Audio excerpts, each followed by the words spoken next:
আসসালামু আলাইকুম সবাইকে। হৃদয় ভাই তোমাদের সাথে চলে আসছি আমাদের মেরিট ট্রুপসের স্কেডিউলড ক্লাসে। আমরা আজকে ব্রায়োফাইটা নিয়ে পড়বো। সো ব্রায়োফাইটা তোমাদের ফুল সিলেবাসের পার্ট।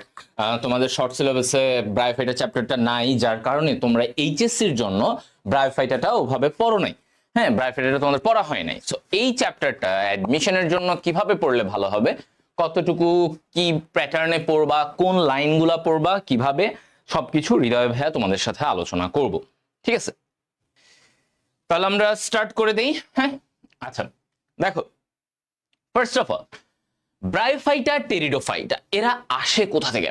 ব্রায়োফাইটা টেরিডোফাইটা এই পার্টটা আসতেছে, ধরো আমরা যদি উদ্ভিদকে দুইটা ভাগে ভাগ করি, এক সপুষ্পক, এক অপুষ্পক।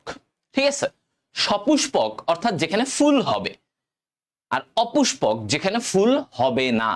ওকে, এই অপুষ্পককে আবার আমরা তিনটা ভাগে ভাগ করি, এক থ্যালোফাইটা, দুই ব্রায়োফাইটা, তিন টেরিডোফাইটা। এখন এই যে থ্যালোফাইটা, এই থ্যালোফাইটার মধ্যে আমরা দুইটা ভাগ করি, একটা হচ্ছে শৈবাল, ছত্রাক। ওটা পরের পার্ট, এটা আমাদের আরেকটা চ্যাপ্টার। এখন ব্রায়োফাইটা, টেরিডোফাইটা এই দুইজনই কিসের পার্ট বলতো? এরা হচ্ছে অপুষ্পকের পার্ট। এরা কার পার্ট বলো? এরা হচ্ছে অপুষ্পকের অংশ। ঠিক আছে, মানে অপুষ্পক উদ্ভিদের অংশ হচ্ছে ব্রায়োফাইটা, টেরিডোফাইটা। Okay fine. এখন আসো যে দেখো, এই যে আমরা এখানেই বলতেছে যে আমাদের উদ্ভিদকে আমরা পুষ্পক এবং অপুষ্পক দুইটা ভাগে ভাগ করি। তাহলে যেটা অপুষ্পক এটাকে আমরা কি বলি? ক্রিপ্টোগ্যামাস। কি বলা হয় ইংলিশে? এদেরকে বলা হয় ক্রিপ্টোগ্যামাস। যাদের সপুষ্পক অর্থাৎ ফুল হয় তাদেরকে বলা হয় ফেনেরোগ্যামাস। তাহলে একটা ফেনেরোগ্যামাস, একটা ক্রিপ্টোগ্যামাস। ক্রিপ্টো, হ্যাঁ ওকে। তো এইটাকে এইভাবে মনে রাখবা, ক্রিপ্টো কিপটা। হ্যাঁ, তাহলে কিপটা জিনিস তো ওর এখানে ফুল থাকবে না, মানে ও কিপটা, তো ও বেশি কিছু দিতে চাবে না, বেশি কিছু বের করবে না, হ্যাঁ পকেট থেকে টাকা বের করবে না। তাহলে ওদের এইরকম ফুল, ওদের এইসব উদ্ভিদের ফুলও বের হয় না, এই জন্য বলা হচ্ছে এরা অপুষ্পক। ক্রিপ্টোগ্যামাস, কিপ্টোগ্যামাস মনে রাখতাম কিপ্টো, কিপটা, কিপটামি করে।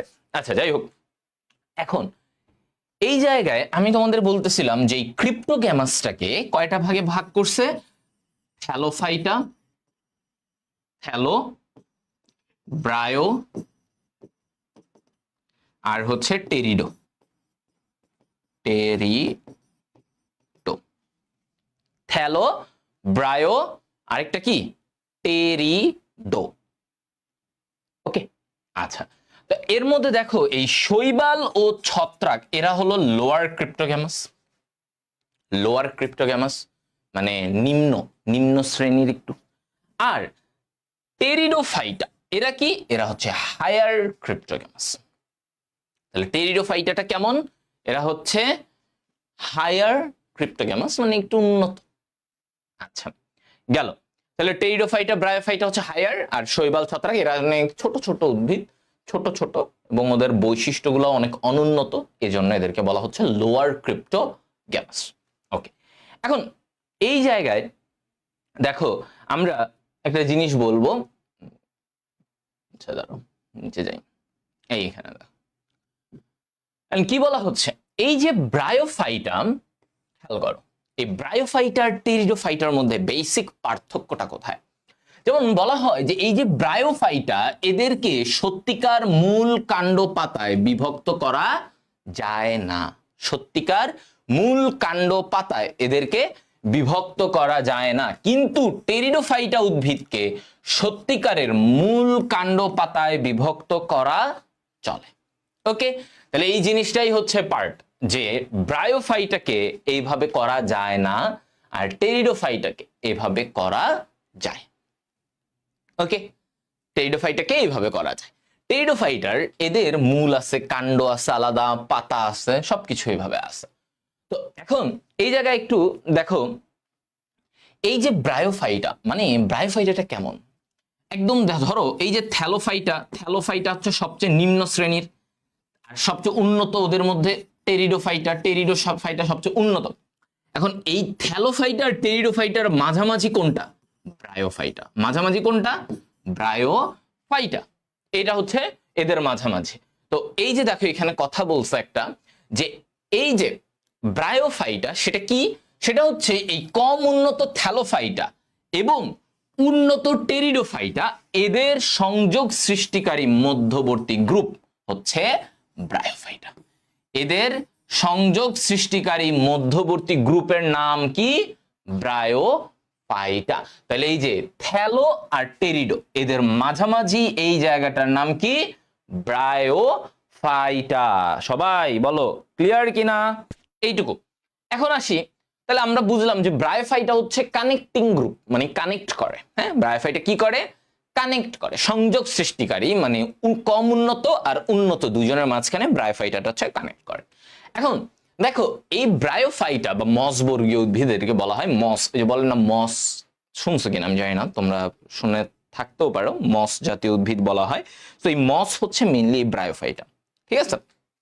আচ্ছা, এখন এই ব্রায়োফাইটাটা কেমন, যে ওদের জীবন চক্রে দেখা যায় এই ব্রায়োফাইটা উদ্ভিদের এরা নিষেক ক্রিয়ার জন্য, মানে ওদের নিষেক হয় না যে জাইগোট তৈরি করার জন্য, নিষেকের জন্য তাদের পানির প্রয়োজন হয়। নর্মালি তারা মাটিতেই থাকে, ব্রায়োফাইটা উদ্ভিদগুলো মাটিতেই থাকে, বাট ওদের যখন নিষেক হবে, ওকে, যখন ওদের নিষেক হতে যাবে তখন তাদের পানি দরকার পড়ে, পানির মধ্যে শুক্রাণুগুলা সুইম করে, মানে সাঁতরায়, তারপরে নিষেক করে ডিম্বাণুকে। তো এখন জিনিসটা হচ্ছে যে এদেরকে এজন্য দেখো ও মাটিতেও থাকতেছে, ও পানিও ব্যবহার করতেছে, দুইটা কাজই ও করতেছে। তো এজন্য এদেরকে বলা হয় উভচর উদ্ভিদ। এদেরকে কি বলা হয়? উভচর উদ্ভিদ, ঠিক আছে? এদেরকে কি বলবে? উভচর উদ্ভিদ বলবে। আচ্ছা, তো এই তথ্যটা অনেক আসে, এই তথ্যটা অনেক আসে যে তোমার উভচর উদ্ভিদ নিচের কোনটি? এটা হচ্ছে ব্রায়োফাইটা। এটা কি? ব্রায়োফাইটা। ওকে, আচ্ছা, তো এটা এই যে একদম স্পেসিফিক করে তোমাদেরকে কোন লাইনগুলো আসতে পারে, কিভাবে আসতে পারে, এটাই কিন্তু আমরা ক্লাসের মধ্যে তোমাদেরকে সুন্দর করে বলে দিব, ঠিক আছে? ওকে, এবার আসো, এবার আমরা ব্রায়োফাইটার যে বৈশিষ্ট্য সেগুলো নিয়ে আমরা আলোচনা করব। ইম্পর্টেন্ট, কারণ এই বৈশিষ্ট্য থেকে আমাদেরকে প্রশ্ন আসবে। হ্যাঁ, সো আমাদের বৈশিষ্ট্য জায়গাটা ইম্পর্টেন্ট। ওকে, আমি ধীরে ধীরে সবগুলো বুঝাবো, সুন্দর করে যতটুকু লাগবে যেভাবে লাগবে আমি বুঝাবো। এরপরে তোমরা বলবা তোমাদের কোনো প্রবলেম আছে কিনা, তোমরা বুঝেছো কিনা ব্রায়োফাইটার। আচ্ছা, ব্রায়োফাইটার বলা হচ্ছে বাংলাদেশে মোট কতটা প্রজাতি? 248। এই প্রজাতিগুলা একটু পড়লে ভালো, মানে এগুলা থেকে অনেক সময় দেয়, তোমাদেরকে প্রশ্ন দিয়ে দেয়, সো এটা একটু দেখে নিলে ভালো। ওকে, আচ্ছা, এখন দেখো বৈশিষ্ট্যের মধ্যে আসে। প্রথম কথা, এরা বহুকোষী উদ্ভিদ। এরা বহুকোষী, তার মানে এদের নর্মাল আমাদের মতো, আমরা যেমন একটা ধরো প্রাণী, আমাদের বহুকোষী প্রাণী, মানে আমাদের অনেক কোষ আছে, লক্ষ লক্ষ কোষ। তাহলে এরাও হচ্ছে বহুকোষী উদ্ভিদ। এরা কি? অপুষ্পক। খেয়াল কর, আমি শুরুতেই বলছি এই ব্রায়োফাইটা টেরিডোফাইটা এরা কার আন্ডারে? এরা হচ্ছে অপুষ্পকের আন্ডারে, তাই না? তাহলে এরা অপুষ্পক বুঝলাম। এখন যার ফুল নাই তার মানে তার বীজও নাই, অবীজি, তার মানে সে কি? অবীজি। আর যার বীজ নাই তার মানে তার এগুলাও নাই, ফুল ফল এগুলা বীজ কিছুই নাই। তার মানে ফুল না হইলে ফল হবে না, আর ফল না থাকা মানে ওইখানে বীজও নাই, সো আলটিমেটলি তার কিছুই হয় না। ওকে, সো এই কথাটাই বলছে যে অপুষ্পক ও অবীজি, কারণ ফুল থেকেই বীজ হয়, ফল হয়। সো যেহেতু ফুলই নাই তাহলে ওদের কিছুই নেই। আচ্ছা, একটা পয়েন্ট গেল। সেকেন্ড পয়েন্ট, হ্যাঁ, সেকেন্ড পয়েন্ট আমরা বলতেছি এদের দেহ গ্যামেটোফাইট তথা হ্যাপ্লয়েড। এদের দেহটা কেমন? হ্যাপ্লয়েড। অর্থাৎ আমাদের দেহ কেমন বলো তো? আমরা কি ডিপ্লয়েড, আমাদের 2 সেট ক্রোমোজোম, 2n সংখ্যক ক্রোমোজোম। ওদের কেমন? ওরা হচ্ছে হ্যাপ্লয়েড, মানে এইরকম থাকে এদের। ওদের দেহটা কি? হ্যাপ্লয়েড, n সংখ্যক। আচ্ছা, তো এদেরকে বলা হয় হ্যাপ্লয়েড দেহদেরকে বলা হয় গ্যামেটোফাইট। এখন এই গ্যামেটোফাইট সর্বদাই স্বতন্ত্র ও স্বভোজী। স্বতন্ত্র ও স্বভোজী অর্থাৎ কি? নিজেই নিজের খাবার তৈরি করবে, নিজেই নিজেকে মেইনটেইন করতে পারবে। তার মানে ওরা স্বতন্ত্র। আমরা বলি না স্বতন্ত্র মানে কি? নিজে থেকে, নিজেই নিজের কোনো ওর অন্য কোনো সাপোর্ট লাগবে না, নিজেই নিজে দাঁড়াবে। ওই যে ইলেকশনে দেখবা বলে স্বতন্ত্র পার্টি, সে স্বতন্ত্র পার্টির লোক। স্বতন্ত্র পার্টি আবার কি? স্বতন্ত্র পার্টি মানে সে নিজে নিজে দাঁড়াইছে, তার কোনো দল নাই, তার কোনো কিছু নাই, সে নিজে নিজেই ইলেকশনে দাঁড়াইছে। ওকে, আচ্ছা এইবার আসো তারপরে তার দেহটা কেমন? থ্যালয়েড। তার দেহটা থ্যালয়েড, অর্থাৎ মূল কাণ্ড পাতায় ভাগ করা যায় না। ওকে, এটা বলছে দেহটা থ্যালয়েড। এটা তো আমরা, আচ্ছা থ্যালয়েডের ব্যাপারটা এটা আগে শৈবাল ছত্রাকে পড়লেও তোমরা বুঝতাম। থ্যালয়েড মানেই হচ্ছে মানে থ্যালোফাইটা, অর্থাৎ কাদেরকে বলে? যাদের মূল কাণ্ড পাতা কোনো কিছুই বোঝা যায় না, যেমন শৈবাল।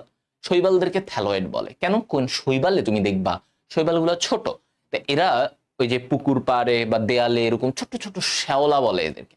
তো এই শ্যাওলাগুলাতে তুমি দেখছো কখনো শ্যাওলা, এই যে পুকুর ঘাট বা দেয়ালে শ্যাওলা পড়ে, এই শ্যাওলাতে কখনো তুমি দেখছো যে এদের কাণ্ড আছে, কোন একটা কাণ্ড আছে, এটা দেখবে একটু শ্যাওলাটা তো একটু, তো ওর মধ্যে আবার কাণ্ড পাতা তো মূল এগুলো তো থাকে না, তো এদেরকে বলা হয় থ্যালয়েড।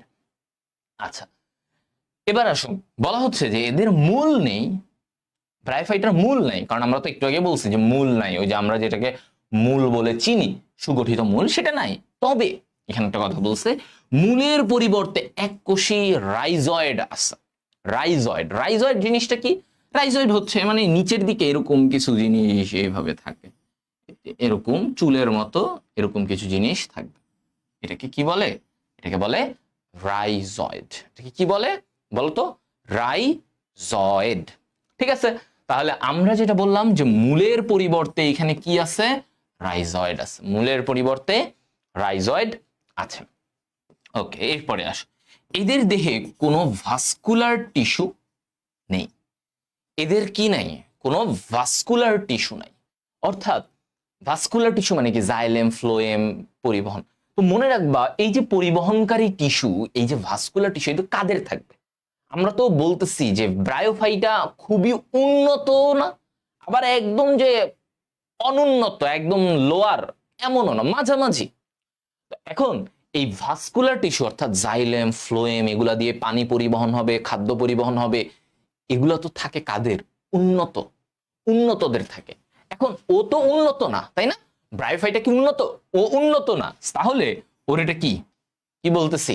ওর ভাস্কুলার টিস্যু নেই, ওর ভাস্কুলার টিস্যু নেই। ঠিক আছে, এটা। আচ্ছা তারপরে আসো, এবার কি বলছে? এদের জননাঙ্গ বহুকোষী। জননাঙ্গ মানে যেটার ভিতরে ওদের শুক্রাণু ডিম্বাণু হবে, জননাঙ্গ বহুকোষী এবং বন্ধা কোষাবরণ দিয়ে আবৃত। তার মানে জিনিসটা কি? বন্ধা কোষাবরণ। ধরো একটা জননাঙ্গ, এটা বহুকোষী মানে কি? এখানে অনেকগুলো কোষ আছে, ধরো এরকম অনেকগুলো কোষ আছে। এখন এই যে কোষ, এই কোষটা তোমার কি বলছে? একটা বন্ধা কোষ দিয়ে আবৃত। এই যে এরকম, এরকম বন্ধা একটা আবরণ দিয়ে সে কি? আবৃত। এটা বলছে। ওকে ফাইন, তাহলে এই কথাটাই বলা হচ্ছে। আচ্ছা এটা তেমন কিছু না। এখন এই যে জননাঙ্গ যেটা বন্ধা কোষ দিয়ে আবৃত, তার মানে এখানে আর বিভাজন ও কখনো বড় হইতে পারবে? ওর চারপাশে যদি বন্ধা কোষ, বন্ধা কোষ মানে কি? যেটার বিভাজন ক্ষমতা, প্রজনন ক্ষমতা নাই, সেটাকে আমরা কি বলি? বন্ধা, বন্ধা কোষ বলি। আচ্ছা, তো এখন আসো যে এটা তো আমরা বললামই, এখন ওদের যে স্ত্রী জননাঙ্গ সেটাকে কি বলে? সেটাকে বলে আর্কিগোনিয়াম, মানে একটু আলাদা। আমাদের যেমন মেয়েদের প্রজননাঙ্গকে একটা নাম বলা হয়, যে ধরো এটাকে ওই যে ডিম্বাশয়, ছেলেদেরটাকে শুক্রাশয়, এরকম। তো ওদের এই স্ত্রী জননাঙ্গকে বলা হয় আর্কিগোনিয়াম, আর্কি, আর পুং জননাঙ্গকে অ্যানথেরেডিয়াম, অ্যানথেরেডিয়াম। ওকে, অ্যান্থার, অ্যান্থার থেকে অ্যানথেরেডিয়াম। ওকে, আর এখানে আর্কিগোনিয়াম। আচ্ছা, তো এটাকে এইভাবে মনে রাখতাম, গোনিয়াম, গাইনি। গাইনি শুনছো না? গাইনি ওয়ার্ড, গাইনি মানে কি? মেয়েদের রিলেটেড, তাই না? গাইনি মানে কি? মেয়েদের রিলেটেড। তাহলে এই যে এইখানে দেখো স্ত্রী জননাঙ্গ, তার মানে এটা কি? গোনিয়াম, গাইনি গোনিয়াম, তাহলে আর্কিগোনিয়াম, এভাবে মনে রাখতাম। আচ্ছা, এখন আর্কিগোনিয়ামের আকৃতি ফ্লাস্কের মতো, আর অ্যানথেরেডিয়ামটা গোল, নাশপাতি, অনেক আকৃতির হতে পারে। তো এটা তো সিগনিফিকেন্ট না, বাট মনে রাখবা আর্কিগোনিয়ামের আকৃতিটা কিসের মতো? ফ্লাস্কের মতো। এগুলা থেকে অনেক সময় প্রশ্ন আসে যে ওর জননাঙ্গের নাম কি, ওর এটার নাম কি, এগুলো। আচ্ছা, এখন ওদের জননাঙ্গটা বুঝলাম, এই নাম। এখন ওদের জননটা মানে এই যে যৌন জনন, মানে শুক্রাণু ডিম্বাণু যে হবে, হ্যাঁ যৌন জনন, সেটা কেমন? উওগ্যামাস প্রকৃতির। উওগ্যামাস প্রকৃতি মানে কি? যৌন জনন উওগ্যামাস, এটার মানে কি? এটার মানে হচ্ছে একটা বড় ডিম্বাণু থাকবে, নিশ্চল ডিম্বাণু, আর একটা সচল সচল শুক্রাণু, মানে মনে করো এরকম একটা শুক্রাণু, হ্যাঁ এরকম একটা শুক্রাণু। এই যে একটা বড় ডিম্বাণু আর একটা ছোট শুক্রাণু, সে এইখানে প্রবেশ করবে, ঠিক আছে, সে এইখানে প্রবেশ করবে। তাহলে একটা বড় ডিম্বাণুর ভিতরে কে প্রবেশ করতেছে? একটা ছোট শুক্রাণু, সে এইখানে ছোট এবং সচল, মোট কথা চলাচল করতে পারবে এমন একটা শুক্রাণু যখন নিষেক করবে, এই ধরনের জননকে বলা হয় মানে যৌন জনন, বা মানে এই ধরনের যৌন জননকে বলি আমরা উওগ্যামাস। কি বলি এটাকে? উওগ্যামাস। তো এরকম অনেক রকমের আছে, যেমন ব্রায়োফাইটাতে উওগ্যামাস, আবার অনেক শৈবালে গিয়ে তুমি দেখবা আইসোগ্যামাস, আইসোগ্যামাস, ঠিক আছে, এরকম অনেক ব্যাপার আছে, আইসোগ্যামাস, অ্যানাইসোগ্যামাস, ওটা বাদ। তা আমরা এখানে পড়তেছি যে ব্রায়োফাইটাটা হচ্ছে উওগ্যামাস ধরনের। কেন উওগ্যামাস? ওই যে বড় ডিম্বাণু ছোট শুক্রাণু, বড় ডিম্বাণুটা নিশ্চল, ছোট শুক্রাণুটা সচল। শুক্রাণু এই ভেরি ইম্পর্টেন্ট, কয় ফ্লাজেলা বিশিষ্ট। ফ্লাজেলা কি? লেজের মতো। তাহলে এই যে শুক্রাণুটা কয় ফ্লাজেলা? এই যেরকম বলছে ওর শুক্রাণুটা এরকম দুইটা ফ্লাজেলা থাকে, দুইটা ফ্লাজেলা, দ্বি ফ্লাজেলা বিশিষ্ট ব্রায়োফাইটার শুক্রাণু। ওকে, নিষেকের জন্য কি বলছি? জলীয় পানি দরকার, অর্থাৎ ওরা নিষেক হওয়ার জন্য, কারণ এই যে শুক্রাণু ও কি মাটিতে গড়াগড়ি খেতে পারবে? পারবে না, ও পানি দরকার, পানির মধ্যে সে সাঁতরায় সাঁতরায় যেতে পারবে। তো এই যে যৌন জননটার জন্য ওর পানি দরকার, অর্থাৎ এই যে ব্রায়োফাইটার তার একটা কাজের জন্য তার পানিকে দরকার। সে ম্যাক্সিমাম কাজ করতেছে মাটিতে, বাট একটা কাজের জন্য পানি দরকার। তার মানে বলা যায় যে এই ব্রায়োফাইটা মাটি এবং পানি দুই জায়গাতেই থাকে, যার জন্য আমরা বলি ব্রায়োফাইটা একটা উভচর উদ্ভিদ। ওকে, যার এই জন্যই আমরা ওকে উভচর উদ্ভিদ বলে থাকি, কারণ ও নিষেকের জন্য তো পানিকে ব্যবহার করছে, তাই না? করতেছে তো। আচ্ছা, তারপরে দেখো এখানে কি বলছো, জীবন চক্রে গ্যামিটোফাইট প্রধান। ওকে, ভেরি ইম্পর্টেন্ট। স্পোরোফাইট গৌণ, অর্থাৎ স্পোরোফাইট মানে কি? ডিপ্লয়েড। স্পোরোফাইট দিয়ে বুঝাই আমরা ডিপ্লয়েড, আর গ্যামেটোফাইট মানে হ্যাপ্লয়েড, রাইট? তো এখন ওর জীবন চক্রে গ্যামেটোফাইটটা প্রধান, স্পোরোফাইট গৌণ। তাহলে গ্যামেটোফাইট এইটা হচ্ছে প্রধান, কি এটা হচ্ছে প্রধান, মানে এই জিনিসটাই ও সারা জীবন, মানে আমরা তো বললামই যে ব্রায়োফাইটা উদ্ভিদগুলো একটা গ্যামেটোফাইটিক উদ্ভিদ, অর্থাৎ ওর ম্যাক্সিমাম টাইম ও হ্যাপ্লয়েড আকারে থাকে, ও হ্যাপ্লয়েড। ঠিক অল্প সময়ের জন্য কি হয়, ওই যে যখন জাইগোট হয়, যখন শুক্রাণু ডিম্বাণু মিলে জাইগোট হবে, ওটা তখন এরকম মানে 2n, রাইট? তখন জাইগোটটা 2n। এরপরে ওদের কি হয়, এই জাইগোটে আবার মায়োসিস হয়, ওদের এই জাইগোট থেকে আবার কি হয়, এইখানে আবার মায়োসিস হয়। তো যখন মায়োসিস হয়ে জাইগোট থেকে যখন মায়োসিস হবে, তখন যে নতুন উদ্ভিদ মানে জাইগোট থেকে যে একটা চারা তৈরি হবে, সেটা কি হবে? সেটাও হ্যাপ্লয়েড। সেটা কি? হ্যাপ্লয়েড। তার মানে ওরা খালি জাইগোট দশাটা খালি ডিপ্লয়েড, অল্প সময়ের জন্য ডিপ্লয়েড। এজন্য বলছে ওদের স্পোরোফাইটটা হচ্ছে গৌণ, সেকেন্ডারি, মানে পরে পরে আসে। বাট মেইন কোনটা? গ্যামেটোফাইট, অর্থাৎ এই যে এইটা হচ্ছে তার মেইন, কারণ সে সারা জীবন ধরে এই হ্যাপ্লয়েড দশায় থাকে, সারা জীবন ধরে। শুধুমাত্র যখন এই ব্রায়োফাইটার ভিতর থেকে শুক্রাণু এবং ডিম্বাণু ওরা মিলে যখন জাইগোট হবে, তখন খালি সে ডিপ্লয়েড হয়। এরপরে আবার এই জাইগোট মায়োসিস বিভাজনের মাধ্যমে আবার সে ওই চারাটাকে হ্যাপ্লয়েড বানায়, মানে জাইগোট থেকে যে চারাটা হবে সেই চারাটা কি হয়? হ্যাপ্লয়েড হয়, সেটা কখনো ডিপ্লয়েড চারা হয় না, কারণ এই সব উদ্ভিদে জাইগোটের পরে একটা মায়োসিস হয়, জাইগোটের পরে কি হয়? মায়োসিস হয়। আচ্ছা, এটা গেল মোটামুটি। আর এরপরে এখানে আমরা বলতেছি স্পোর, এই যে স্পোর এখান থেকে অঙ্কুরিত হয় সরাসরি থ্যালাস গঠন বা প্রোটোনেমা, থ্যালাস এটার একটা নাম বলতেছে প্রোটোনেমা, এগুলো উৎপন্ন করে, ঠিক আছে? থ্যালাস গঠন বা প্রোটোনেমা উৎপন্ন করে। আচ্ছা, মানে এই যে ওদের স্পোর থাকে না, স্পোর গুলা তৈরি হয়, তো স্পোর তো অযৌন জননের জন্য, তাই না? মানে এই স্পোর গুলা থেকে একটা ছোট গঠন তৈরি হয়, ওইটা থেকে আস্তে আস্তে পরে সে মেইন জিনিস, মেইন উদ্ভিদ তৈরি করে। আচ্ছা, তো এইটাই বলছে, স্পোর থেকে একটা গঠন হয়, এটাকে থ্যালাস বলে। কি বলে? থ্যালাস। ওকে, সো এই হচ্ছে বৈশিষ্ট্য মোটামুটি যেগুলো লাগবে একদম তোমাদের, এগুলো থেকে বিভিন্ন ভাবে প্রশ্ন আসতে পারে তোমাকে। যেমন দেখো এখানে বলছে এই যে ব্রায়োফাইটার, এখানে আসছিল যে নিষেকের জন্য কোন মাধ্যম প্রয়োজন হয়, তাহলে জলীয় মাধ্যম প্রয়োজন হয়, এটা তো বারবার ভাইয়া বলতেছে। তো এই পয়েন্টগুলাই তোমাদের লাগে, ঠিক আছে? আচ্ছা, তো আমরা এবার চলে যাই। হ্যাঁ, তারপরে প্রোটোনেমা বা থ্যালাস। থ্যালাস হচ্ছে একটা গঠন, মনে করো একটা ছোট্ট স্পোর থেকে একটা এটা বিভাজিত হয়ে একটা এরকম একটা গঠন তৈরি করলো, এটারে বলে হচ্ছে থ্যালাস। মানে ছোট্ট একটা ইয়ে থেকে একটা মানে মাঝারি যে সাইজের একটা যৌগ মানে একটা স্ট্রাকচার গঠন তৈরি করলো, তো এইটাকে বলা হয় থ্যালাস। ঠিক আছে, ওই থ্যালাস থেকে এরপরে আরো অনেক কিছু তৈরি হয়।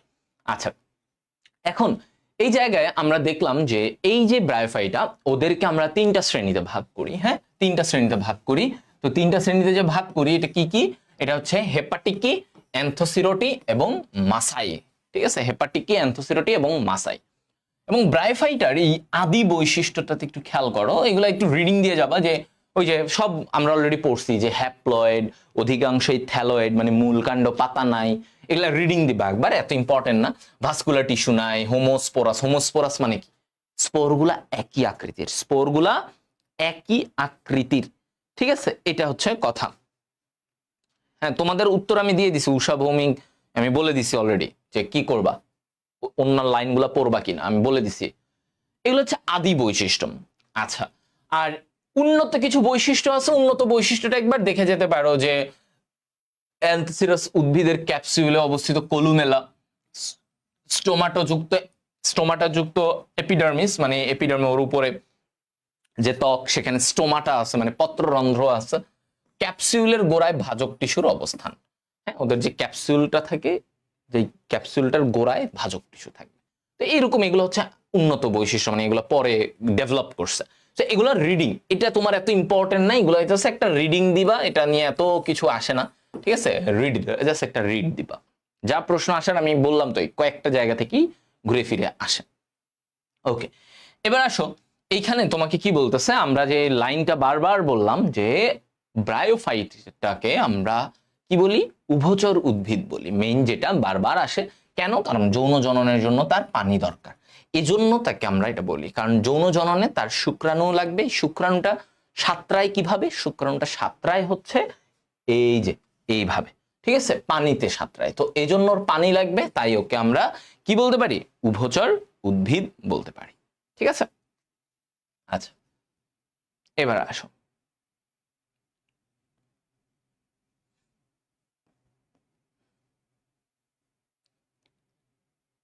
এখানে একটা তোমাদেরকে একটা আইডিয়া দেই, মানে যেহেতু তোমরা অনেকেই এই জিনিসটা নিয়ে একটু বলতেছিলা।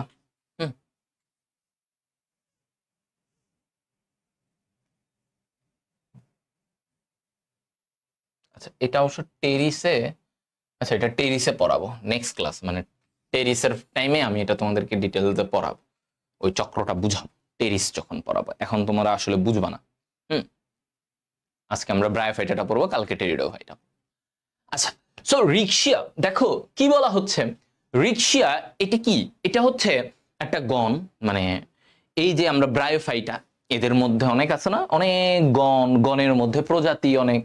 তো এর মধ্যে রিক্সিয়া হচ্ছে একটা গণ। তো এই যে দেখো রিক্সিয়া কি বলছে, রিক্সিয়া ফ্লুইটান্স একটা ভাসমান জলজ উদ্ভিদ। হেপাটিকি শ্রেণীর ব্রায়োফাইটস সদস্যকে আমরা লিভারওয়ার্ট বলি। আচ্ছা, খুবই সিম্পল একটা কথা, এই যে হেপাটিক, হেপাটিক, হেপাটিক মানে কি? যকৃত। হেপাটিক, যে কোনো কিছুতে হেপাটিক কথাটা যখন আসে তখন আমরা কি বলি? আমরা বলি যকৃত। হ্যাঁ, বলি না? যকৃত। তাহলে যেটা দেখো, আমি এভাবে মনে রাখবো যে হেপাটিকি শ্রেণী, তাহলে ওদেরকে কি বলা হবে? হেপাটিক মানে লিভার, যকৃত, এদেরকে বলা হয় লিভার ওয়ার্ট। এদেরকে কি বলা হয়? Liver wart. এই তথ্যটা মনে রাখবা, ঠিক আছে? কারণ এদের যে থ্যালাসের আকৃতি, সেটা অনেকটা যকৃতের মানে লিভারের আকৃতির সাথে মিলে যায়। তো এই জন্য রিক্সিয়া হচ্ছে এই হেপাটিকি শ্রেণীর অন্তর্ভুক্ত, এবং এইটা এক ধরনের, এটাকে বলা হয় লিভার ওয়ার্ট, কারণ ওর গঠনটা দেখতে অনেকটা লিভারের মতো। বাংলাদেশ থেকে রিক্সিয়া গণের 45টা প্রজাতি। এই রিক্সিয়া যে গণ, এই গণর প্রজাতি সংখ্যা কত? গণের প্রজাতি সংখ্যা 45টা। এই যে বাংলাদেশে কয়টা প্রজাতির সংখ্যা, এগুলা অনেক আসে। তোমার বিশ্বে এতগুলা গণ, এতগুলা প্রজাতি, এগুলা খুব একটা আসে না। বাট বাংলাদেশে কয়টা, বাংলাদেশে কয়টা প্রজাতি, বাংলাদেশে কয়টা ভাগ হয়েছে, এইসব ব্যাপারগুলো একটু আসে, বাংলাদেশের ব্যাপার। তাহলে আমরা বাংলাদেশ থেকে ও রিক্সিয়া গণের এতটা প্রজাতি শনাক্ত করা হয়েছে, এতটুকু। এখন বর্ষাকালে রিক্সিয়া অধিক জন্মায়। ব্যাপারটা কি? ব্যাপারটা হচ্ছে বর্ষাকালেই রিক্সিয়া অধিক জন্মায়। পানিতে প্রচুর পানি থাকবে, খেয়াল করো, প্রচুর পানি, এভাবে মনে রাখো, প্রচুর পানি, তাহলে প্রচুর পানি তার মানে সেখানে যৌন জনন বেশি হতে পারবে। যৌন জনন বেশি, হ্যাঁ, শুক্রাণুগুলো যৌন জনন করতে পারবে। আর যৌন জনন বেশি হওয়া মানে কি? যৌন জনন বেশি হওয়া মানে কি? সেখানে তোমার হচ্ছে রিক্সিয়া মানে বেশি বেশি জন্ম হবে, তার মানে রিক্সিয়ার সংখ্যা বাড়বে। ওকে, এটা বলছে। এখন আমরা আসি যে এই রিক্সিয়ার বৈশিষ্ট্য নিয়ে আলোচনা। তো আমি যদি রিক্সিয়ার কথা বলি, দেখো রিক্সিয়ায় আমি মোটামুটি ব্রায়োফাইটার মতোই তো বৈশিষ্ট্য। রিক্সিয়া তো এক ধরনের ব্রায়োফাইটার, তাহলে ব্রায়োফাইটার বৈশিষ্ট্যগুলা ম্যাক্সিমামই তোমার রিক্সিয়ার সাথে এখানে ম্যাচ করবে, তাই না? রিক্সিয়ার সাথে ম্যাচ করবে না? ম্যাচ করবে। আচ্ছা, তো এখন এই জায়গায় দেখো যে কি বলছে, রিক্সিয়ার শনাক্তকারী বৈশিষ্ট্য, উদ্ভিদ দেহ গ্যামেটোফাইট ও থ্যালয়েড। তাহলে আমাদের প্রথম পয়েন্টে কি বলছে, ওর উদ্ভিদ দেহটা গ্যামেটোফাইট ও থ্যালয়েড। আচ্ছা, বুঝলাম।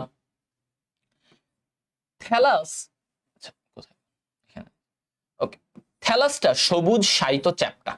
থ্যালাস মানে যে গঠনটা, মানে ও যখন মাত্র একটা স্পোর মাটিতে পড়লো, ওইটা থেকে একটু বড় হবে, মানে ধরো ওর চারা, সহজ কথায় ওর চারা অবস্থা মানে ছোট্ট অবস্থাটাকে থ্যালাস বলে। তাহলে থ্যালাসটা কেমন? সবুজ হয়, শায়িত মানে চ্যাপ্টা, মানে একদম শায়িত মানে কি? শুয়ে থাকবে। শায়িত মানে কি? এইভাবে শুয়ে থাকবে। আচ্ছা, তাহলে উদ্ভিদ দেহ গ্যামেটোফাইট ও থ্যালয়েড। থ্যালাস সবুজ শায়িত। থ্যালাস দেগ্র শাখা বিশিষ্ট। দেগ্র শাখা বিশিষ্ট, আমি একটু তোমাদেরকে এখানে দেখাই। এই যে এইখানে দেখলে তোমরা বুঝে যাবে, ঠিক আছে? দেখো এই যে থ্যালাসের এই জায়গাগুলো দেখো কয়টা এরকম দেগ্র শাখা বিশিষ্ট। এই যে দেখো, দেখছো? দেগ্র, দাগান্বিত, দাগান্বিত, দেখছো? এই যে এরকম দেগ্র শাখা বিশিষ্ট, এই কথাটা আমার বুঝো। দেগ্র শাখা বিশিষ্ট এবং প্রতি শাখার মাথায় খাজ যুক্ত। প্রতিটা শাখার এখানে কি আছে? এই যে দেখো দেগ্র শাখা, এই যে দাগান্বিত শাখা, এবং ওদের উপরে দেখো প্রত্যেকটার এখানে উপরে একটা খাজ। এই যে দেখো এখানে একটা খাজ, দেখছো? খাজ আছে, কি আছে এখানে? একটা খাজ আছে ভিতরের দিকে, এরকম খাজ। ওকে, খাজ আছে। ওকে, তাহলে থ্যালাস দেগ্র শাখা বিশিষ্ট এবং প্রতি শাখার মাথায় খাজ যুক্ত, এটা একটা পয়েন্ট গেল। থ্যালাসের নিম্ন পৃষ্ঠে দুই প্রকার এককোষী মসৃণ ও অমসৃণ রাইজয়েড আছে। এককোষী মসৃণ ও অমসৃণ রাইজয়েড। তাহলে এই যে থ্যালাস, থ্যালাসের যে এটা ধরো থ্যালাস, থ্যালাসের নিম্ন পৃষ্ঠে কিছু রাইজয়েড আছে, মসৃণ অমসৃণ রাইজয়েড, ঠিক আছে? মসৃণ এবং অমসৃণ রাইজয়েড আছে। তাহলে এটা মনে করো থ্যালাসের ব্যাপার। তাহলে ওর নিচে দিয়ে এরকম মসৃণ এরকম কিছু রাইজয়েড আছে, হ্যাঁ, এরকম কিছু রাইজয়েডের ব্যাপার আছে। ওকে, রাইজয়েড মানে কি? যেগুলো ওই যে মূলের মতো কাজ করে, যেগুলো পানি শোষণ করবে, হ্যাঁ, এগুলো শোষণ করবে। আচ্ছা, এরপরে দেখো এখানে ওর এই জায়গায় কি আছে, এই যে রিক্সিয়ার যে থ্যালাসে সেখানে দুইটা অঞ্চল আছে প্রধানত। একটা হচ্ছে ফটোসিনথেটিক অঞ্চল, একটা হচ্ছে সঞ্চয়ী অঞ্চল। এটা আমি একটু পরে পড়বো, একটু পরে আমরা এগুলো নিয়ে জানবো। আচ্ছা, এখানে বেসিক কথা, এটা অলরেডি আগেই পড়ছো। ওর স্ত্রী জননাঙ্গকে আর্কিগোনিয়াম, পুং জননাঙ্গকে অ্যান্থেরেডিয়াম বলি। যেহেতু ব্রায়োফাইটা, তো ওই ব্রায়োফাইটার বৈশিষ্ট্যই আর্কিগোনিয়াম দেখতে ফ্লাস্কের মতো, এটাও আমরা বলেছি, আগেই পড়েছি। আর্কিগোনিয়ামটা দেখতে কিসের মতো? ফ্লাস্কের মতো, তাই না? এটা আমরা বলেছি।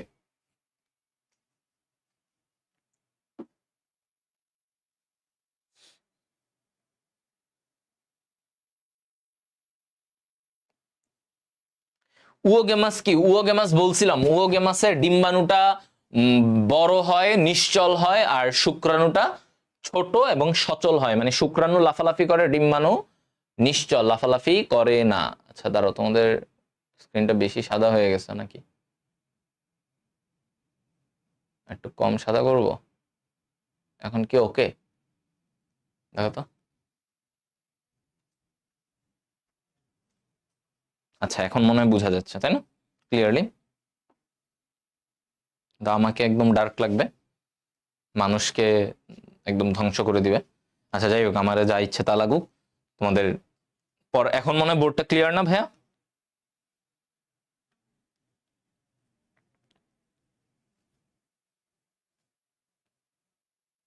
ওকে, তাহলে আমরা এটাই বললাম। আচ্ছা, তোমাদের আর কি কোয়েশ্চেন আছে? একজন তো বললা উওগেমাস অলরেডি বলে দিলাম মাহিয়া আক্তারকে যে উওগেমাসটা কি আসলে। ঠিক আছে, উওগেমাস কি এটা তো বলেই দিলাম। ওকে, যাই হোক, এখন আমি যেটা বলতেছি যে এবার আসো ওর বাহ্যিক গঠনে, রিক্সিয়ার বাহ্যিক গঠনে। ওটা হচ্ছে রিক্সিয়া। রিক্সিয়ার একটা থ্যালাস, ওই যে বারবার বলতেছিলাম না আমরা থ্যালাস থ্যালাস গঠনটা কেমন, এটা হচ্ছে রিক্সিয়ার একটা থ্যালাস। দেখতে যেমন দেখো, এটা একটু চ্যাপটা প্রকৃতির হয়, মানে এরকম, এরা এরকম যে কোনো কিছুর সাথে এভাবে লেগে থাকে। ঠিক আছে, এভাবে লেগে থাকবে। তো এই জায়গায় দেখো এইখানে বলছে যে এই থ্যালাস একত্রে, হ্যাঁ, সাধারণত কতগুলো রিক্সিয়ার থ্যালাস গুলা একত্রে গোলাপের পাপড়ির মতো গোলাকার চক্রে অবস্থান করে। মানে এই যে রিক্সিয়ার থ্যালাস গুলা, এরা অনেকগুলা থ্যালাস মনে করো এরকম এরকম একসাথে একটা চক্রাকারে অবস্থান করে। তো ওইটাকে দেখতে অনেকটা গোলাপের পাপড়ির মতো মনে হয়, এজন্য তখন এই অবস্থাটাকে বলা হয় রোজেট। কি বলা হয়? রোজেট। রোজেট ওয়ার্ডটা আসছে কোথা থেকে? রোজ থেকে। তার মানে এরকম অনেকগুলো থ্যালাস মিলে একটা রোজের মতো গঠন করে, এটাকে বলা হয় কি? রোজেট। কি বলা হয়? রোজেট। ঠিক আছে,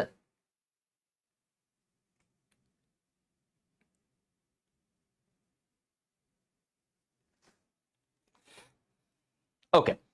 এবার আসো এই যে থ্যালাসের, এই থ্যালাস গঠনের, হ্যাঁ, এই থ্যালাসের নিচের দিকে আমাদের কি থাকে?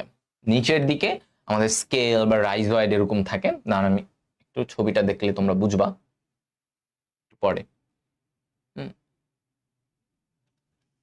এই যে এখানে আমি তোমাদেরকে একটু দেখাই, এই যে এই জায়গায় দেখো, এই যে এটা হচ্ছে একটা থ্যালাসের গঠন। মানে থ্যালাসটাকে যদি আমি কেটে কেটে এভাবে দেখি, তাহলে এটা হচ্ছে একটা থ্যালাসের গঠন।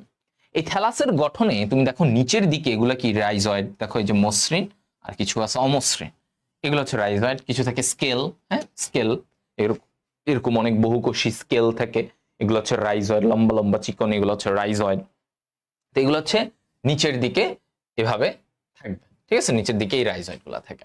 আচ্ছা, তো আমরা এগুলা নিয়ে আলোচনা করব। আলোচনা করব। আচ্ছা, এখন দেখো তাহলে এটাই বলছে যে রাইজয়েড মসৃণ এবং অমসৃণ দুই প্রকার হতে পারে। মসৃণ তো মসৃণ, একদম প্লেন দেখা যাবে, আর অমসৃণে মনে হবে যে ভিতরে কিছু কিছু জিনিস হচ্ছে, মানে কিছু উঁচু নিচু এরকম লাগতেছে। এখন এই যে রিক্সিয়ার অভ্যন্তরীণ গঠন, মানে থ্যালাসের প্রস্থচ্ছেদ, মানে ধরো থ্যালাস, এটা, এই থ্যালাসটাকে যদি আমি কেটে কেটে উপর থেকে কেটে নিচের দিকে দেখি, তাহলে কি কি পাবো? তাহলে এই থ্যালাসটাকে আমি যদি কাটি, ওর তিনটা অঞ্চল পাবো। প্রস্থচ্ছেদ করলে আমি ওর তিনটা অঞ্চল পাবো। তাহলে একদম দেখো উপরের দিকে থাকে ক্লোরোপ্লাস্ট যুক্ত ফটোসিনথেটিক অঞ্চল।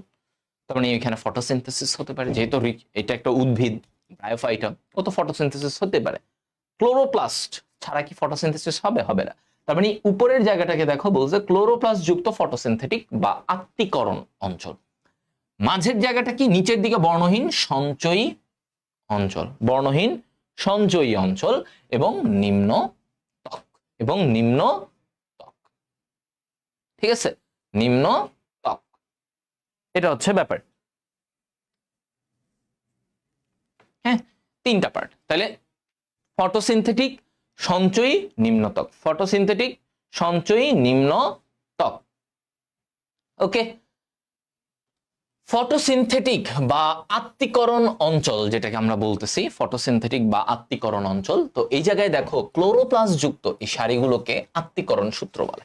আচ্ছা, এই যে উপরের তুমি এইখানে ছবিটাতে দেখো, এই যে এতটুকু পর্যন্ত, মানে এই অঞ্চলটা হচ্ছে ফটোসিনথেটিক অঞ্চল। তাহলে উপরে এই জায়গাটায় ও খাবার তৈরি করবে, এখানে ক্লোরোপ্লাস্ট আছে, এগুলো আছে, এগুলো খাবার তৈরি করবে। খাবার তৈরি করার পরে এই খাবারটা সঞ্চয় করবে কে? এই নিচের অংশ। তাহলে এই জায়গাটুকু হচ্ছে সঞ্চয়ী অঞ্চল। তাহলে উপরে খাবার তৈরি করবে, খাবার তৈরি করে সে তার শক্তির যোগান দিবে, এবং যেটুকু খাবার বাকি থাকবে সঞ্চয় করার জন্য সে নিচের দিকে পাঠায় দিবে। তাহলে সেখানে সঞ্চয়ী অঞ্চল। তাহলে এই জায়গায় দেখো এই যে ফটোসিনথেটিক উপরের যে অঞ্চল, এখানে কি বলছে? এখানে আত্তীকরণ সূত্র থাকে, মানে এই যে লম্বা লম্বা এগুলা দেখছো, এগুলোর ভিতরে কি আছে? ক্লোরোপ্লাস্ট আছে। কি আছে? ক্লোরোপ্লাস্ট আছে। আচ্ছা, আর এদের মাঝামাঝি এই জায়গাগুলো ফাঁকা, দেখছো এই জায়গাগুলো ফাঁকা না, এই যে সূত্রগুলোর মাঝামাঝি জায়গাগুলো ফাঁকা, দেখছো ফাঁকা, তো এইগুলোকে বলা হয় বায়ু প্রকোষ্ঠ। এগুলো কি? বায়ু প্রকোষ্ঠ, এটা বলছে। আচ্ছা ফাইন, গেল। আমার এখানে আর তেমন কিছু নাই। তাহলে এইখানে আমার উপরের অঞ্চলটা মূলত খাদ্য এখানে তৈরি হবে, খাদ্যটাকে ব্যবহার করা হবে, এগুলাকে বলা হয় আত্তীকরণ অঞ্চল, ঠিক আছে, বা ফটোসিনথেটিক অঞ্চল। আচ্ছা, উপরের দিকে এগুলো থাকে। এখন নিচের পার্টে, এই যে এর নিচে, এটা হচ্ছে আমার সঞ্চয়ী অঞ্চল, যেখানে সঞ্চয় হবে। তো এই যে সঞ্চয়ী অঞ্চল কি দ্বারা গঠিত, দেখো এখানে বলছে এখানে প্যারেনকাইমা জাতীয় কোষ থাকে। আমরা পড়েছিলাম ওই যে আগে, প্যারেনকাইমা কোষ আছে, কোলেনকাইমা, এরকম টাইপের অনেক কোষ আছে, প্যারেনকাইমা, স্ক্লেরেনকাইমা। হ্যাঁ, তো এই যে প্যারেনকাইমা কোষ দ্বারা হচ্ছে এটা গঠিত। তো ফাইন, হ্যাঁ, এবং আন্তঃকোষীয় ফাঁক বিবর্জিত, এখানে আন্তঃকোষীয় কোনো ফাঁক থাকবে না, এই যে সবগুলো একটার সাথে একটা লাগানো থাকবে, প্যারেনকাইমা কোষগুলো যেমন থাকে একটার সাথে একটা লাগানো থাকবে। Okay fine. এখন এইখানে একটা ইম্পর্টেন্ট, যে এই সঞ্চয় অঞ্চলে প্রচুর কি জমা থাকবে? শ্বেতসার কণা। প্রচুর কি জমা থাকবে? স্টার্চ, মানে শ্বেতসার। স্বাভাবিক। আমরা কি জানি বলতো, উদ্ভিদের সঞ্চয়ী খাদ্য কোনটা? স্টার্চ। তাহলে সঞ্চয় অঞ্চলে কি সঞ্চয় থাকবে? স্টার্চ। আর যদি বলি প্রাণী দেহে, তাহলে কোনটা? গ্লাইকোজেন, তাই না? আমরা তো এটাই জানি, প্রাণী দেহে সঞ্চিত খাদ্য কি? গ্লাইকোজেন। আর উদ্ভিদ দেহে স্টার্চ। তাহলে এখানে এটা কোনটা হবে? স্টার্চ সঞ্চিত, তাই না? স্টার্চটাই সঞ্চিত। ওকে, আচ্ছা।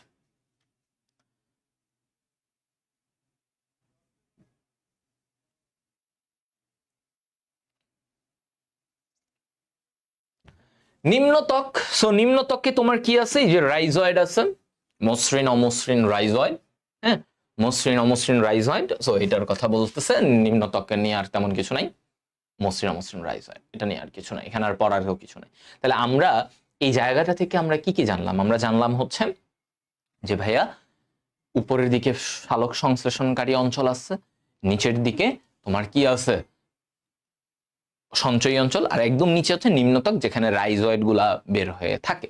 এতটুকু।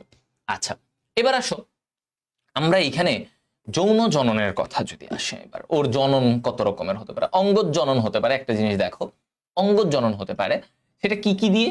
যে রাইজয়েডের উপরের দিকে গিমা থাকে, এই গিমা মানে রাইজয়েডটা দেখছো না, এটা ধরো একটা রাইজয়েড, তাহলে এই রাইজয়েডের উপরের দিকে কি থাকে? গিমা থাকে, গিমা অঞ্চল।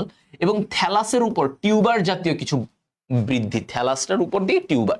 তাহলে তোমার সহজ কথা, অঙ্গজ জনন মানে কি? ওর অঙ্গ, কোন একটা অঙ্গ থেকে, পার্ট থেকে জনন হবে। তো এই জায়গায় তুমি কি লিখবা? তুমি লিখবা হচ্ছে যে গিমা টিউবার, এদের মাধ্যমে তার অঙ্গজ জনন হতে পারে। গিমা এবং টিউবারের মাধ্যমে তার অঙ্গজ জনন হতে পারে। আচ্ছা, এগুলো হচ্ছে একটা ওই রাইজয়েড থেকে ওই গিমাটা বের হয়, গিমা। আর টিউবারটা হচ্ছে থ্যালাসের উপর থেকে একটা টিউবার, একটা ছোট্ট অংশ বের হয়, টিউবার। ওটার থেকে যদি কেটে তুমি মাটিতে রাখো, ওইখান থেকে নতুন রিক্সিয়া হতে পারে। এখন আসি যৌন জননের কথা। তো যৌন জনন তো আমার সিম্পল, আগেও বলছি যে রিক্সিয়ার পুং জননাঙ্গকে অ্যান্থেরোডিয়াম, আর স্ত্রী গাইনি, গাইনি বিভাগ, গাইনি বলে না মহিলাদের গাইনি বিভাগ, তাহলে স্ত্রী জননাঙ্গ এটাকে কি বলবা? গনিয়াম। আর কি? গনিয়াম, ঠিক আছে, আর কি? গনিয়াম। এখন নাশপাতি আকৃতির এই অ্যান্থেরিডিয়ামে আমার দ্বি ফ্লাজেলা বিশিষ্ট শুক্রাণু এবং ফ্লাস্ক আকৃতির আর কি গনিয়ামে নিশ্চল ডিম্বাণু উৎপন্ন হয়। তাহলে আমার কি বলছে? যে অ্যান্থেরিডিয়ামে দ্বি ফ্লাজেলা বিশিষ্ট শুক্রাণু, অ্যান্থেরিডিয়ামে নাশপাতি আকৃতির অ্যান্থেরিডিয়ামে দ্বি ফ্লাজেলা, আর ফ্লাস্ক আকৃতির আর কি গনিয়ামে নিশ্চল ডিম্বাণু। তাহলে ওই যে আমরা বললাম না উওগ্যামাস মানে কি? মানে হচ্ছে ভাইয়া ওর এই যে আর্কিগোনিয়াম ফ্লাস্ক, মানে সরি, এই আর্কিগোনিয়ামে যে নিশ্চল ডিম্বাণু, একটা নিশ্চল চলাচল করতে পারে না এমন একটা ডিম্বাণু, সেখানে একটা সচল শুক্রাণু, সচল শুক্রাণু, দ্বি ফ্লাজেলা বিশিষ্ট সচল শুক্রাণু সে এসে নিষেক করবে। ওকে, নিষেকের পরে জাইগোট হবে, ঠিক আছে, জাইগোট হবে, জাইগোট থেকে আস্তে আস্তে আবার ওইখান থেকে থ্যালাস হবে, থ্যালাস থেকে নতুন একটা রিক্সা তৈরি হবে। ওকে, এটুকুই বলছে। এতটুকুই। এখন আসো, এখানে আর তোমাদের তেমন কিছু নাই, তোমাদের আসে আসলে এগুলাই। তোমাদের আসবে মূলত একটা বলি, কয় ফ্লাজেলা বিশিষ্ট শুক্রাণু? ব্রায়োফাইটা বা তোমাকে ভেবে দিবে রিক্সিয়াতে কয় ফ্লাজেলা বিশিষ্ট শুক্রাণু? দ্বি ফ্লাজেলা বিশিষ্ট শুক্রাণু, এটা আসবে। আচ্ছা, তো রিক্সিয়া দেখো এখানে কি বলছে, যে পরিবেশ দূষণের সূচক হিসেবে কাজ করে রিক্সিয়া। Very important. কিসের সূচক? পরিবেশ দূষকের সূচক হিসেবে কাজ করে। এইটা একটা পয়েন্ট যে রিক্সিয়া, দেখো পরিবেশ দূষণের সূচক কিভাবে, ও কিভাবে পরিবেশ দূষণের সূচক হইল, এটা একটা পয়েন্ট না? কিভাবে হইল? তাহলে ও পরিবেশ দূষণের সূচক হয়েছে যে তুমি এভাবে চিন্তা করো যে মাটি ও পানি, তাহলে মাটি আর পানি এই দুইটা ক্ষেত্রে, মানে আমরা পরিবেশ বলতে কি বুঝি? মাটি, পানি, বায়ু। এখন এই রিক্সিয়া তো মাটিতেও থাকে, পানিতেও থাকে, বলছি না উভচর। তাহলে তুমি যদি পানিতেও যদি দূষণ থাকে, তাহলে ওটা দিয়ে রিক্সিয়াকে তুমি বুঝতে পারবা যে হ্যাঁ রিক্সিয়া মারা যাচ্ছে, সো পানিতে দূষিত। আবার মাটিতেও আছে, তার মানে মাটিতেও ক্ষতিগ্রস্ত হচ্ছে। তাহলে উভয় জায়গায় যখন দূষিত, মানে অর্থাৎ মাটি পানি সবই যখন দূষিত, তখন তুমি রিক্সিয়াকে দিয়ে বুঝতে পারবা যে ওকে, সো আসলেই সব পুরো পরিবেশটাই দূষিত। তো এইভাবে করে এই জন্য বলছে যে এটা পরিবেশ দূষণের সূচক হিসেবে ও কাজ করে। এটা বেশি হইলে পরিবেশ দূষণ না, না না, এটা বেশি হইলে পরিবেশ দূষণের সূচক মানে হচ্ছে পরিবেশ যদি দূষিত হয়, পরিবেশটা দূষিত হয়েছে কিনা সেটা আমরা এই রিক্সিয়াকে দিয়ে বুঝতে পারবো। মানে পরিবেশ যদি বেশি দূষিত হয়, তার মানে রিক্সা মারা যাবে, রিক্সা নষ্ট হয়ে যাবে, এরকম ব্যাপার। তখন আমরা এটা বুঝতে পারবো যে না, এটা পরিবেশটা দূষিত। মানে পরিবেশটা দূষিত হয়েছে কিনা সেটা আমরা রিক্সা দিয়ে অনুমান করতে পারবো। রিক্সা বেশি হইলে পরিবেশ দূষিত হবে এমন না, বুঝছো? পরিবেশ কতটা দূষিত সেটা আমরা রিক্সিয়ার গঠন বা রিক্সিয়ার জীবন মান দেখে বুঝতে পারবো, রিক্সা বেঁচে আছে কিনা। পরিবেশ যদি দূষিত হয় তাহলে তো রিক্সা বাঁচতে পারবে না, তাই না? ভাই আমার বইটা অন্য রাইটারের কিছু তথ্য নাই। অন্য রাইটারের কিছু তথ্য লাগবে না, তোমাদের পরে যেটা লাগবে সেটা আমরা পরে দিয়ে দিব তোমাদেরকে।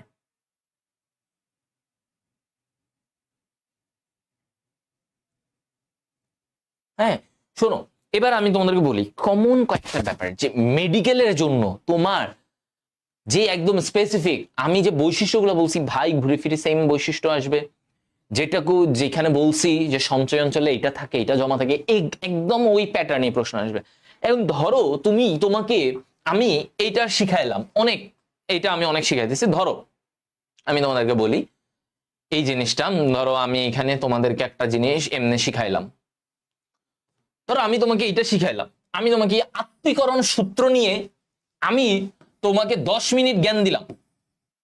ধরো ধরো ফর এক্সাম্পল আত্মীকরণ সূত্র এটা কি, আত্মীকরণে কি হবে, আত্মীকরণ জিনিসটা কি কি হতে, আত্মীকরণ তোমরা বুঝো যে এখানে খাবার তৈরি করে খাবারটাকে পরিপাক বিপাক করে আমরা ব্যবহার করা দেহের জন্য।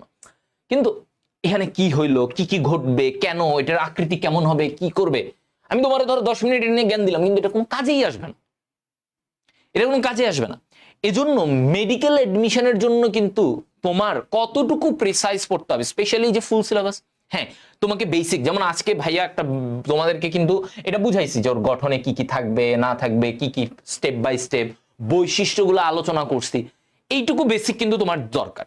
কিন্তু তুমি এখন ধরো আমি তোমার এই যে বললাম না, এইটা নিয়ে আমি 10 মিনিট জ্ঞান দিব, এরপরে ধরো আমি তোমাকে এই জায়গায় ধরো এই যে এইখানে বহুকোষী স্কেল, এটা নিয়ে আমি তোমার 10 মিনিট জ্ঞান দিব, এটা একটাও কাজে আসবে না, কোনোটাই তোমার কাজে আসবে না। এই যে আমি বহুকোষী স্কেল নিয়ে, তোমার খালি জানা লাগে যে এখানে স্কেল থাকে, এই স্কেলগুলা এগুলা তোমার হচ্ছে খনিজ লবণ শোষণ, এদেরকে প্রতিরক্ষায় সাহায্য করে, খনিজ লবণ শোষণে সাহায্য করে, এরকম পানি শোষণে এগুলাতে সাহায্য করবে। তো তোমার স্কেল আর কি করতে পারে, অমুক উদ্ভিদে এই করছে, এইভাবে এভাবে ও কাজ করে, এমনি পানি শোষণ করে, এমনি পানিটা বের করে, অমনে ওই করে, এইটা জিনিসগুলা কিন্তু তোমাদের কোনো কাজে আসবে না মেডিকেল অ্যাডমিশনে। এই ডিফারেন্সটা তোমাকে বুঝতে হবে কিন্তু ভাইয়া, বুঝতে পারছো? চলো আমরা টেরিডোফাইটা নিয়ে আজকে আলোচনা করবো। সো আমরা গত ক্লাসে ব্রায়োফাইটা পার্টটা পড়ে ফেলেছিলাম, তো ব্রায়োফাইটা ওয়াজ ইজি, টেরিডোফাইটাও ইজি, টেরিডোফাইটা ছোট, টেরিডোফাইটাটাই একটু পড়লেই তোমার মাথায় ঢুকে যাবে। তো বলছিলাম গত ক্লাসে যে ব্রায়োফাইটাটা একটু মাঝারি জাতের, মানে ব্রায়োফাইটার টেরিডোফাইটার মধ্যে যদি আমি কম্প্যারিজন করি তাহলে টেরিডোফাইটাটা একটু উন্নত, টেরিডোফাইটাটা কি একটু উন্নত প্যাটার্নের হয়ে থাকে। ওকে আচ্ছা, তো এখন আমরা টেরিডোফাইটা বা এটার আরেকটা নাম আমরা কি বলি, টেরিডোফাইটার আরেকটা নাম হচ্ছে ফার্ন বর্গীয় উদ্ভিদ। টেরিডোফাইটার আরেকটা নাম কি? ফার্ন বর্গীয় উদ্ভিদ, ঠিক আছে, ফার্ন বলে, অনেক সময় বলে না এটা ফার্ন। ফার্ন মানে কি? এটা টেরিডোফাইটা। এটা কিসের? টেরিডোফাইটা। আচ্ছা, তো এই টেরিডোফাইটাকে বলা হয় ভাস্কুলার উদ্ভিদ। কি বলা হয়? ভাস্কুলার। এদেরকে ভাস্কুলার মানে এদের জাইলেম ফ্লোয়েম থাকে। তাহলে ভাস্কুলার মানে কি? ভাস্কুলার মানে হচ্ছে জাইলেম ফ্লোয়েম, এগুলা। ভাস্কুলার মানে কি? Xylem phloem. Vascular xylem phloem থাকে, তার মানে ওরা পানি, খাদ্য এগুলো পরিবহন করতে পারে। এখন বাংলাদেশে এই টেরিডোফাইটার 195টা প্রজাতি আছে। তোমাকে মনে রাখতে হবে কি কতগুলো প্রজাতি? 195টা প্রজাতি, এতটুকু, এর বেশি কিছু লাগবে না। ওকে, কত মিলিয়ন বছর পূর্বে এগুলো দরকার নাই, এগুলো কোনো কাজে আসে না। সো কত মিলিয়ন বছর পূর্বে কি হয়েছিল সেটা তোমার কাছে ইম্পর্টেন্ট না এখানে। ওকে, এবার আসো আমরা এই জায়গা থেকে আলোচনা করি একটু। দেখো ওর বৈশিষ্ট্য একটু বুঝে পড়বো, তাহলে আমাদের জন্য ইজি। তো প্রথমেই আমরা তো বলেছি এই যে ব্রায়োফাইটা, টেরিডোফাইটা, এরা সবাই কি? অপুষ্পক উদ্ভিদ। এরা কি? অপুষ্পক। তার মানে এদের ফুল নাই। সহজ কথা বলি, এদের ফুল নাই, বীজও নাই। তাহলে টেরিডোফাইটা কি বলছে? টেরিডোফাইটার এখানে বলছে এদের ফুল নাই। তো ফুল যেহেতু নাই, ফুল থেকে বীজ হয়, বীজও নাই। আচ্ছা, প্রধান দেহটি স্পোরোফাইট বা রেণুধর। কি বলছি দেখো আবার, প্রধান দেহটা স্পোরোফাইট বা রেণুধর। হ্যাঁ, স্পোরোফাইটিক উদ্ভিদ বা ডিপ্লয়েড, এরকম মানে ওদের মূল, কাণ্ড, পাতা আছে, ডিপ্লয়েড, হ্যাঁ, এরকম জাতীয়। গ্যামেটোফাইট পর্যায়কে প্রোথ্যালাস বলে। কি বলে? প্রোথ্যালাস। গ্যামেটোফাইটিক অবস্থায় এটাকে বলা হয় প্রোথ্যালাস। ওকে, যখন এরা হ্যাপ্লয়েড দশাটাকে বলা হয়। নরমালি যদি তোমাকে বলা হয় টেরিডোফাইটা কেমন, তাহলে তুমি বলবা ভাই এরা স্পোরোফাইট, ডিপ্লয়েড প্রকৃতির। আচ্ছা, এই যে মূল কাণ্ড, পাতা আছে, ওকে, এদের মূল কাণ্ড, পাতা থাকে। এদের কাণ্ডটা রাইজোমে হয়। রাইজোম মানে কি? একটা চওড়া কাণ্ড। তাহলে বলছে এদের যে কাণ্ডটা থাকে, এদের কাণ্ডটা একটু চওড়া হয়, এরকম একটু চওড়া হবে। হ্যাঁ, আদার মতো। আদা দেখছো না, একটু চওড়া হয় না? তো এইটাকে বলে রাইজোম। এই চওড়া কাণ্ডটাকে কি বলে? রাইজোম। ঠিক আছে, তাহলে তোমাকে বলবো ওদের কাণ্ডটা কিসে পরিণত হয়, তুমি বলবো রাইজোম। রাইজোম মানে কি? একটা চওড়া কাণ্ড। রাইজোম মানে কি বলো? একটা চওড়া কাণ্ড। ওকে, আচ্ছা, গেল এটা। এদের রেণু সমানও হতে পারে, অসমান রেণু। মানে রেণু, স্পোর বের হয় যেগুলো থেকে নতুন উদ্ভিদ হবে। তাহলে ওরা দুই রকমের হতে পারে, সমান অথবা অসমানও হতে পারে। ওকে, গেল। এরপরে দেখো এইখানে কি বলছে, ওদের স্ত্রী গ্যামেট নিশ্চল আর কি গনিয়াম। ওই যে স্ত্রী গ্যামেটটা কেমন? নিশ্চল আর কি গনিয়ামে পরিণত হয়। আমরা বারবার বলেছি, গত ক্লাসও পড়েছি যে স্ত্রী জননাঙ্গ, এটা মানেই কি? বলতেছে আর কি গনিয়াম, আর কি, আর কি, এটা বলছে।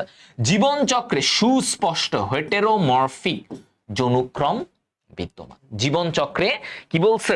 সুস্পষ্ট হেটেরোমরফিক যৌনুক্রম। হেটেরোমরফিক তার মানে কি? এবার আসো হেটেরোমরফিক। হেটেরোমরফিক যৌনুক্রম তার মানে দুইটা ভিন্ন আকৃতির। অর্থাৎ হেটেরোমরফিক অর্থাৎ ডিপ্লয়েড দশা, হ্যাপ্লয়েড দশা, আবার ডিপ্লয়েড দশা, এই জিনিসটা পর্যায়ক্রমিক চলতে থাকে। ডিপ্লয়েড আর হ্যাপ্লয়েড এটা পর্যায়ক্রমিক চলতে থাকে, এইটাকে বলে হেটেরোমরফিক। হেটেরোমরফিক। তাহলে হেটেরোমরফিক কি? যে এই যে হেটেরো যৌনুক্রম মানে কি? ডিপ্লয়েড, হ্যাপ্লয়েড, আবার ডিপ্লয়েড, আবার হ্যাপ্লয়েড, এই যে পর্যায়ক্রমিক। আর এদের মধ্যে যদি এমন হয় ডিপ্লয়েড দশাটা দীর্ঘ সময়, হ্যাপ্লয়েড দশাটা অল্প সময়ের জন্য, একটা দীর্ঘ সময়, একটা অল্প সময়, এমন যদি হয় তাহলে এটাকে আমরা বলি হেটেরোমরফিক। মরফো মানে কি? অঙ্গ। হেটেরো মানে কি? অসম। তার মানে অসম আকৃতি যদি হয়, যে একটা আকারে বড় আরেকটা ছোট, সেক্ষেত্রে আমরা এটাকে হেটেরোমরফিক যৌনুক্রম বলবো। ওকে, হ্যাঁ, ঠিক আছে। আচ্ছা, ওকে, ডান।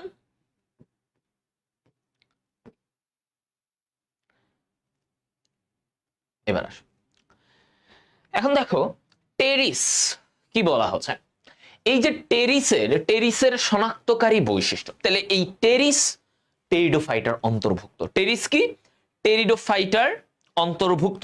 ওকে, আচ্ছা তোমাদের কোনো প্রবলেম থাকলে ভাইকে অবশ্যই জানাবা, ঠিক আছে? ভাইকে জানাও, আমি দেখতেছি তোমাদের কমেন্ট। কোনো প্রবলেম থাকলে অবশ্যই জানাবা, ঠিক আছে? ওকে, দেখো টেরিস তো টেরিডোফাইটার মধ্যে, টেরিসও ওই রকমই বৈশিষ্ট্য থাকবে, তবে কিছু আলাদা। যেমন দেখো, এটা তো অলরেডি পড়ছি, ওদের কাণ্ড রাইজোম থাকবে। ওদের রাইজোম একটা আবরণে আবৃত থাকে, এটাকে বলে র্যামেন্টা। কি বলে? র্যামেন্টা। তার মানে জিনিসটা হচ্ছে, এটা হচ্ছে রাইজোম, হ্যাঁ, রাইজোম চওড়া কাণ্ড, ঠিক আছে? এটা হচ্ছে কি রাইজোম, আর এটার চারপাশে এটা কি র্যামেন্টা থাকে। এই যে এদিক দিয়ে ধরো, ওর চারপাশে এরকম র্যামেন্টা, এরকম র্যামেন্টা থাকে। কি বলছে? র্যামেন্টা। তাহলে আমরা কি জানলাম? দেখো, কাণ্ডটা রাইজোমে পরিণত হচ্ছে, আর রাইজোম র্যামেন্টা নামক আবরণ দ্বারা আবৃত থাকে। রাইজোম কি? র্যামেন্টা নামক আবরণ দ্বারা আবৃত থাকবে। ওকে, এই কথাটা বলছে। আচ্ছা, ওদের পাতাগুলো কুণ্ডলিত থাকবে। তাহলে রাইজোম তো র্যামেন্টা, এবং আসো কি বলছো, ওদের পাতাগুলো কচি অবস্থায় এরকম কুণ্ডলিত থাকে। কচি অবস্থায় কেমন থাকে? একটু পেঁচানো থাকে, এটাকে বলে কুণ্ডলিত। কুণ্ডলিত কচি পাতা, কুণ্ডলিত কচি পাতা। ওদের স্পোরাঞ্জিয়া একত্রিত হয়ে সোরাস গঠন করে। তার মানে ওদের এটা পাতা, ধরো এটা পাতা, এই পাতার নিচের দিকে কি গঠন করে? এরকম সোরাস, অনেকগুলো স্পোরাঞ্জিয়া মিলে এরকম একটা সোরাস গঠন করে, এরকম একটা সোরাস। ওকে, অনেকগুলা স্পোরাঞ্জিয়া মিলে একটা সোরাস হয়। এখন স্পোরাঞ্জিয়া কি? যার ভিতর থেকে স্পোর তৈরি হবে তাকে স্পোরাঞ্জিয়া বলে। সহজ কথা, যার ভিতর থেকে স্পোর তৈরি হয়। স্পোরাঞ্জিয়া হচ্ছে একটা থলি, যেই থলির ভিতর থেকে ধরো এরকম, এটা একটা থলি, ওর ভিতরে এরকম স্পোর তৈরি হবে, ওর ভিতর থেকে স্পোর তৈরি হবে, এই স্পোরাঞ্জিয়া। এই স্পোরাঞ্জিয়া গুলো যখন একত্রে গুচ্ছ করে থাকে, তখন এটাকে বলে সোরাস। সোরাস।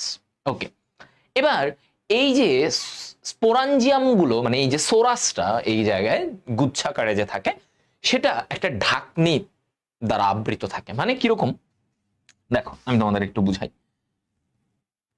এই যে দেখো, এই যে পাতাটা, ওর পাতাটা, টেরিসের পাতাটা কেমন থাকে জানো?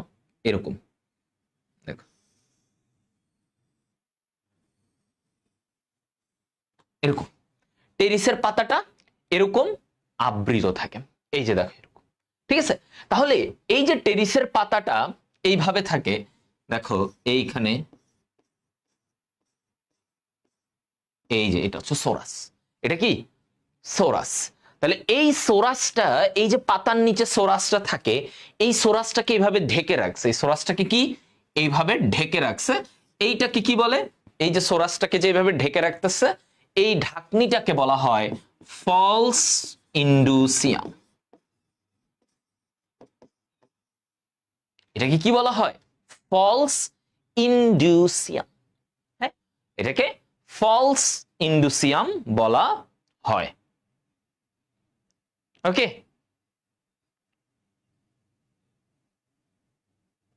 আচ্ছা, ওকে, তাহলে আশা করি এটা তোমরা বুঝতে পারছো ফলস ইন্ডুসিয়াম জিনিসটা কি। হ্যাঁ, ফলস ইন্ডুসিয়াম হচ্ছে এই ঢাকনাটা। হ্যাঁ, ফলস ইন্ডুসিয়াম হচ্ছে ঢাকনাটা। ওকে, প্রোথেলাস, এটা হচ্ছে তার গ্যামেটোফাইটিক দশা। মানে ওদের যে স্পোর গুলো থাকে না, এই স্পোর গুলো একটা এরকম গঠন তৈরি করে, এরকম একটা হার্ট আকৃতির একটা গঠন তৈরি করে। এই স্পোর গুলা বড় হয়ে একটা গঠন তৈরি করে, এটাকে বলে প্রোথেলাস। এটা কি? প্রোথেলাস। তাহলে প্রোথেলাসটা কোথা থেকে গঠিত হয়? এটা স্পোর, ওদের ভিতরে যে স্পোর তৈরি হয় টেরিসের ভিতরে এরকম গোল গোল, এই স্পোর গুলা মাটিতে যখন পড়ে, এই স্পোর গুলা আস্তে আস্তে বিভাজিত হয়ে ওরা কি তৈরি করবে? একটা হৃৎপিণ্ড, মানে হৃৎপিণ্ড আকৃতির একটা গঠন তৈরি করে, এটাকে বলে প্রোথেলাস। এই প্রোথেলাসের ভিতরে তার কি হবে? যৌন জনন হবে, শুক্রাণু ডিম্বাণু নিষেক ঘটবে। ঠিক আছে, এটা। আচ্ছা, তারপরে তাহলে দেখো প্রোথেলাসটা কেমন। প্রোথেলাস সবুজ, হৃৎপিণ্ডাকার এবং সহবাসী। প্রোথেলাসটা কেমন? সবুজ, হৃৎপিণ্ডাকার এবং সহবাসী। অর্থাৎ সবুজ হবে দেখতে, হৃৎপিণ্ডাকার দেখতে হার্ট আকৃতির হবে, এবং সহবাসী অর্থাৎ তার নিজের ভিতরেই শুক্রাণু ডিম্বাণুর ব্যাপার থাকে। ওকে, এটাকে বলা হচ্ছে প্রোথেলাস। কি বলা হয় বলো? প্রোথেলাস। তাহলে এখন যেটা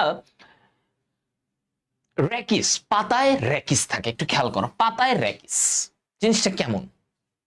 র্যাকিস কি জানো? ছোট্ট কাণ্ডের মতো। র্যাকিসটা কি? ছোট্ট কাণ্ডের মতো, মানে এরকম ধরো এই জায়গায় আমি তোমাদেরকে র্যাকিসটা একটু দেখাই, হ্যাঁ, তাহলে তোমরা বুঝবা র্যাকিসটা কি। এটা তোমরা একটু দেখো, এইটা হচ্ছে র্যাকিস। দেখো এই যে এগুলো তো পাতা, হ্যাঁ, এগুলো পাতা। এই যে পাতা, দেখো এই পাতাগুলো যেইটার সাথে, এই যে আমি দাগ দাগ দাগ দিচ্ছি, দেখো এই যে এইটা হচ্ছে র্যাকিস, যেটার সাথে পাতাটা সংযুক্ত থাকে। তার মানে এই যে পাতা, দেখো এটা এরকম থাকে, এইটার সাথে পাতাগুলা এইভাবে ধরো এইভাবে আছে, হ্যাঁ, পাতাগুলা এই পাশ দিয়ে এইভাবে আছে এরকম, তাহলে এইটার সাথে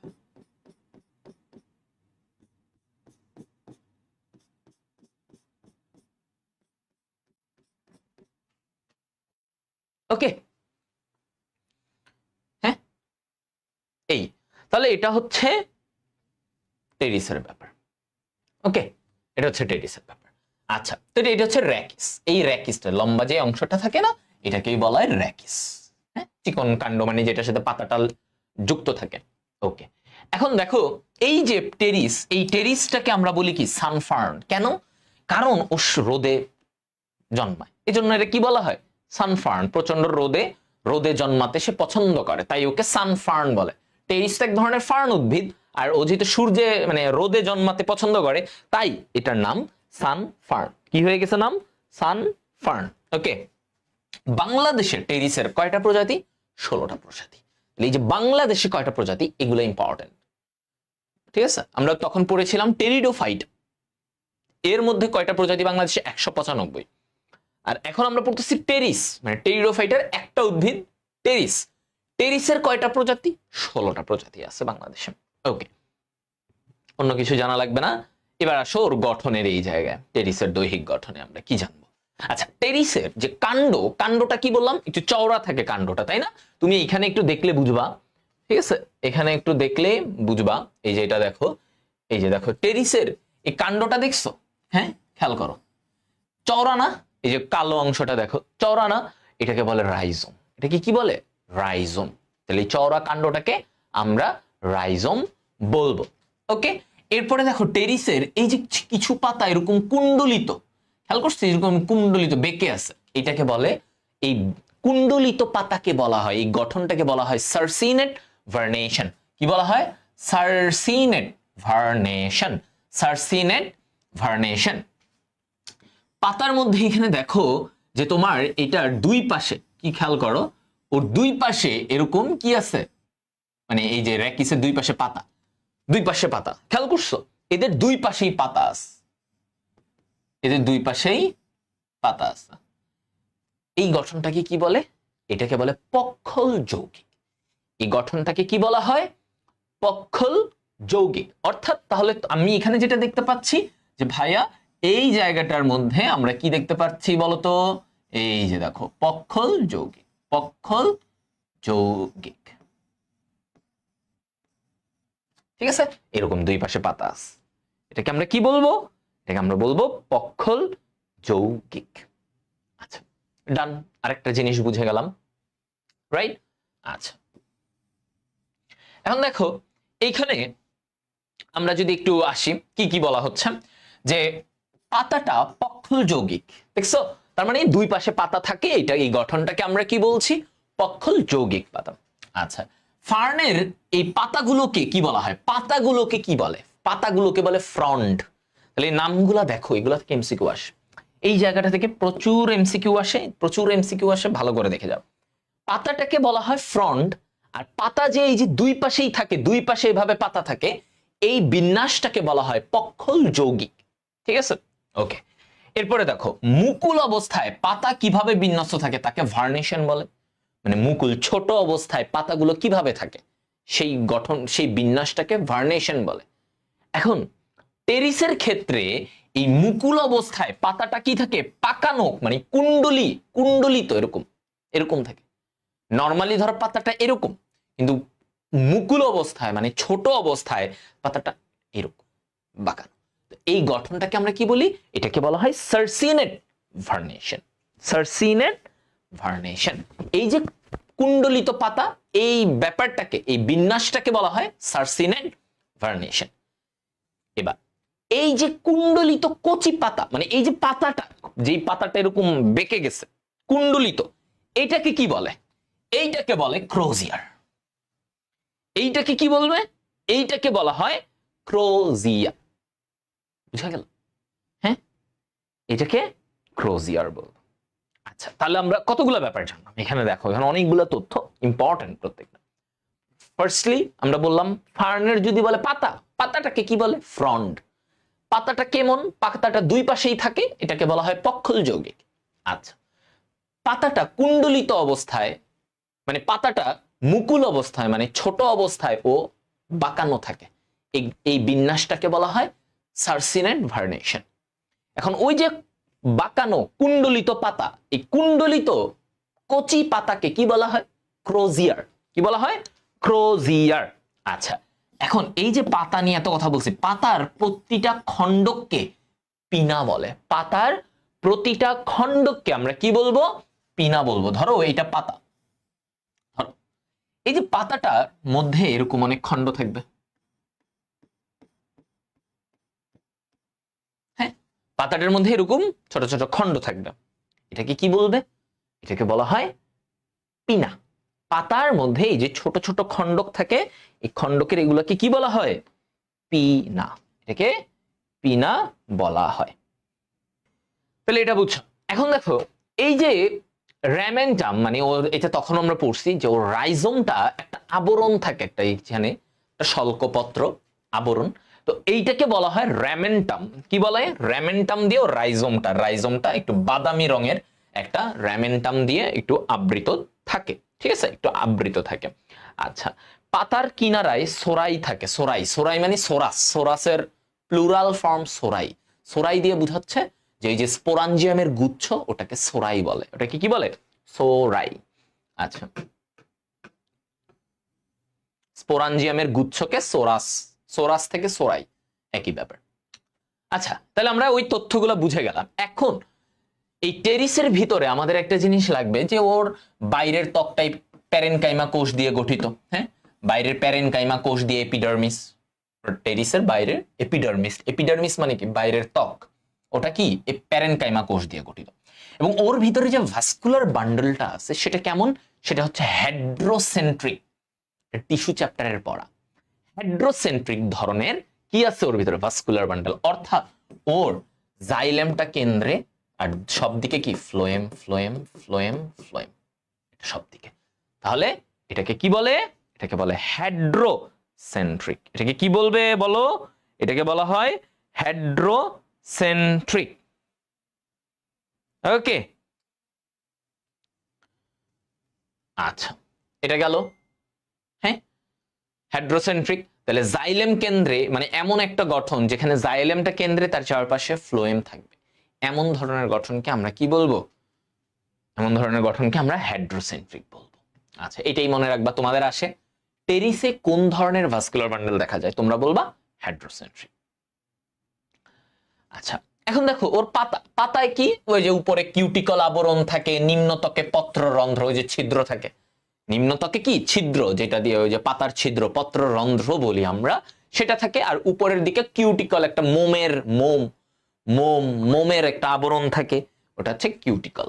এই, আচ্ছা, উভয় ত্বকের মাঝখানে মেসোফিল স্তর বিদ্যমান, ভালো, সেখানে স্পঞ্জি ও প্যালিসেড প্যারেনকাইমা আছে। তাহলে এই যে উভয় ত্বক, এই যে ধরো উভয়, দুই উপরে নিচে, এর মাঝামাঝিতে কি আছে? এই জায়গায় মেসোফিল আছে। এই জায়গায় কি আছে বলতো? মেসোফিল আছে।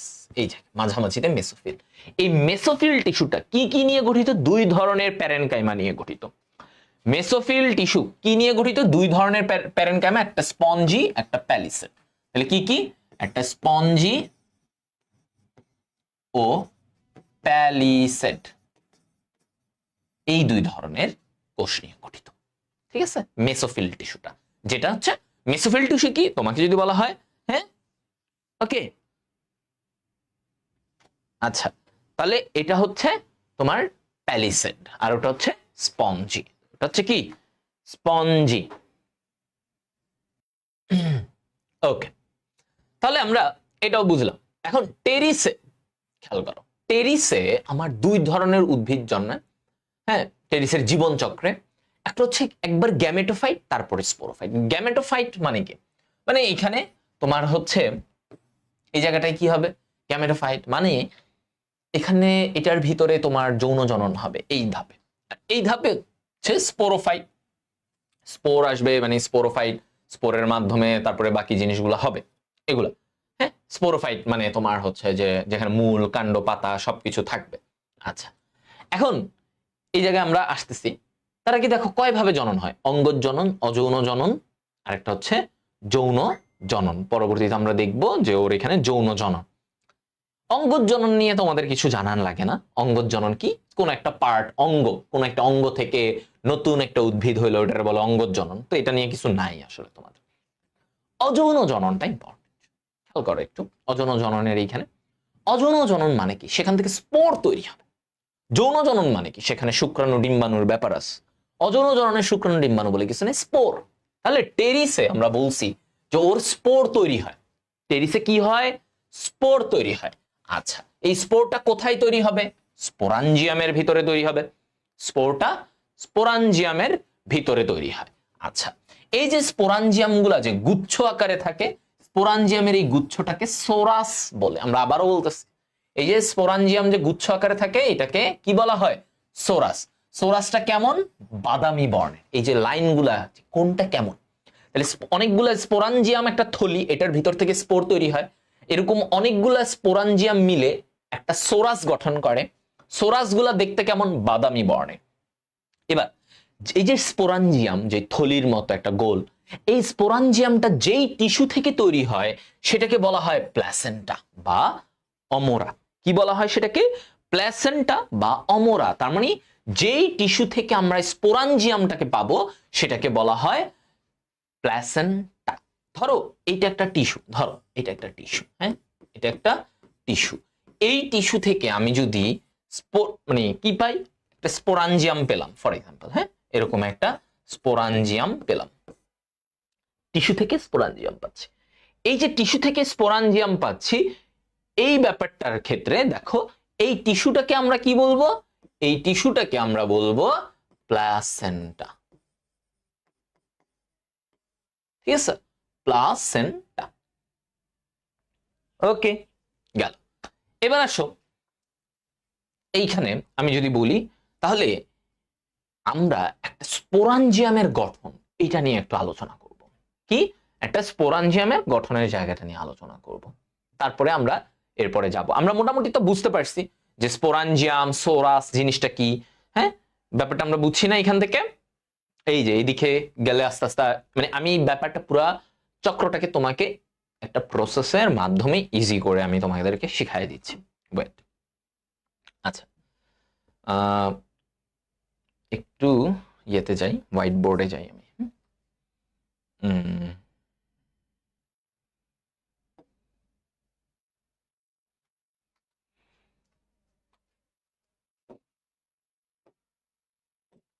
ওকে,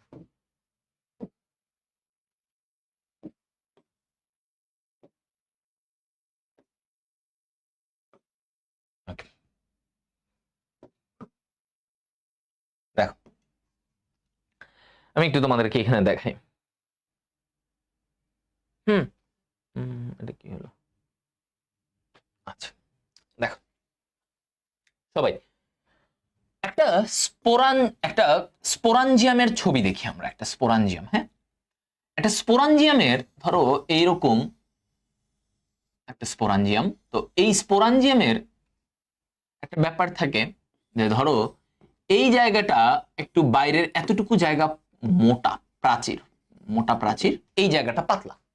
এটা কি বলতে দেখো, এই জায়গাটা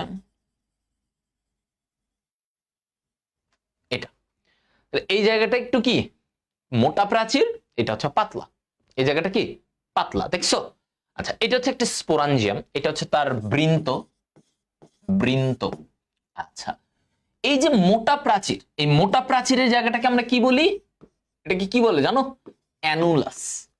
এটা কি বলে? অ্যানুলাস। আর এই পাতলা এই অংশটা, পাতলা প্রাচীর, এই অংশটাকে বলা হয় স্টোমিয়াম।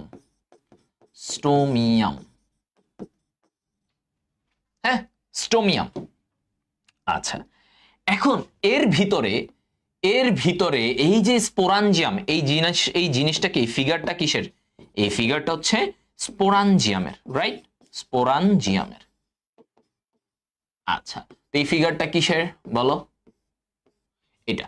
এই ফিগারটা হচ্ছে স্পোরাঞ্জিয়ামের। এখন এর ভিতরে এগুলো কি? এগুলো হচ্ছে স্পোর মাতৃকোষ। স্পোর মাতৃকোষ।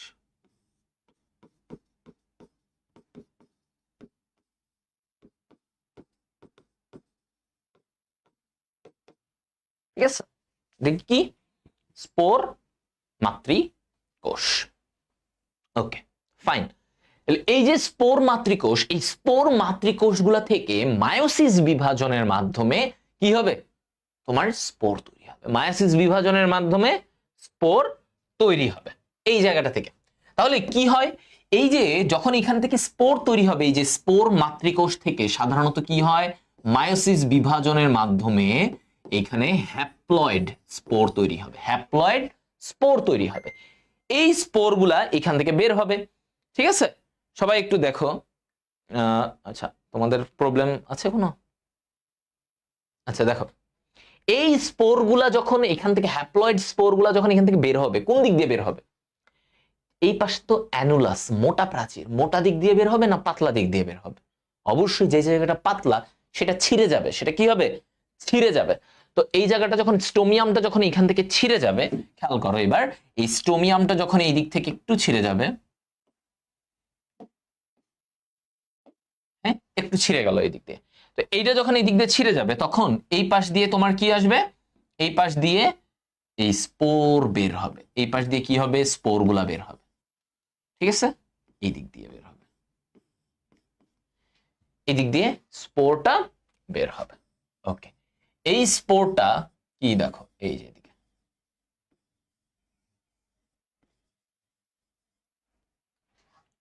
ঠিক আছে, এই স্পোরটা এই দিক দিয়ে বের হয়ে যাবে। স্পোরটা যখন বের হবে, এই স্পোর থেকে এবার দেখো, এটা একটা স্পোর। স্পোর, এই স্পোরটাকে এইখান থেকে কি হবে দেখো তো, এই জায়গা দিয়ে এটাকে কি হবে? স্পোরটা, এই স্পোরটা থেকে এবার একটা, হ্যাঁ, স্পোর থেকে একটা নতুন জিনিস তৈরি হবে। এখন এই যে নতুন একটা উদ্ভিদ তৈরি হবে। উদ্ভিদ কেমনে? যৌন জনন কই? আচ্ছা, দেখো কি হয়। এই যে স্পোরটা বের হইলো, স্পোরাঞ্জিয়াম থেকে এটা ফেটে বের হয়ে গেল, এই স্পোরটা আস্তে আস্তে বড় হবে, বিভাজিত হবে, মানে এটা বড় হবে। আচ্ছা, বড় হয়ে ও কেমন হবে? এই যে হৃৎপিণ্ডাকৃতির এরকম একটা গঠন তৈরি করবে। ঠিক আছে, এরকম একটা গঠন তৈরি করবে। দেখো, তাহলে এটা কি? স্পোর। এই যে স্পোর, এই স্পোর থেকে আমার এই পাশে কি তৈরি হলো? এটা প্রোথেলাস। এটা কি তৈরি হলো বলো? স্পোর থেকে এটা কি তৈরি হলো? এটা তৈরি হলো প্রোথেলাস। স্পোর থেকে প্রোথেলাস। আচ্ছা, তো এখন এই যে স্পোর, এই যে স্পোর থেকে প্রোথেলাস তৈরি হলো, এই প্রোথেলাস এটা কেমন? এটা কি হ্যাপ্লয়েড না? স্পোর কি হ্যাপ্লয়েড না? হ্যাপ্লয়েড। তাহলে প্রোথেলাসটা কেমন হবে বলো তো? তাহলে প্রোথেলাস তো হ্যাপ্লয়েডই, তাই না? হ্যাপ্লয়েড অবস্থায় এই প্রোথেলাস গঠনটা তৈরি হলো। এই ছোট্ট স্পোর, চিন্তা করো, বিভাজন হয়ে ও এরকম একটা গঠন। তো এইদিকে উপরে কি আছে? একটা খাজ আছে না? এটাকে বলে অগ্রজ খাজ। অগ্রজ খাজ। আচ্ছা, এখন এই প্রোথেলাসের ভিতরে ওর কি হবে? তোমার মানে জননাঙ্গ তৈরি হবে। জননাঙ্গ তৈরি হবে। এই প্রোথেলাসের এইখানে ওর দেখো কি হচ্ছে, এই জায়গা দিয়ে এইখানে ওর আর্কিগোনিয়াম তৈরি হচ্ছে। এগুলো কি? এগুলো হচ্ছে আর্কিগোনিয়াম, তার মানে তার স্ত্রী জননাঙ্গ। এটা কি? আর্কিগোনিয়াম। ওকে, তার মানে এটা তার স্ত্রী জননাঙ্গ। এই পাশে তৈরি হচ্ছে, এগুলো প্রোথেলাসের ভিতরেই তৈরি হচ্ছে। এবং এইখানে নিচে এই যে তার শুক্রাশয়, মানে ওদের যেটা অ্যান্থেরিডিয়াম বলি আমরা, কি বলি, অ্যান্থেরিডিয়াম, সেটা তৈরি হচ্ছে এইখানে নিচের দিকে। মানে অ্যান্থেরিডিয়ামটা কি, পুরুষ না স্ত্রী? পুরুষ, তাই না? অ্যান্থেরিডিয়াম,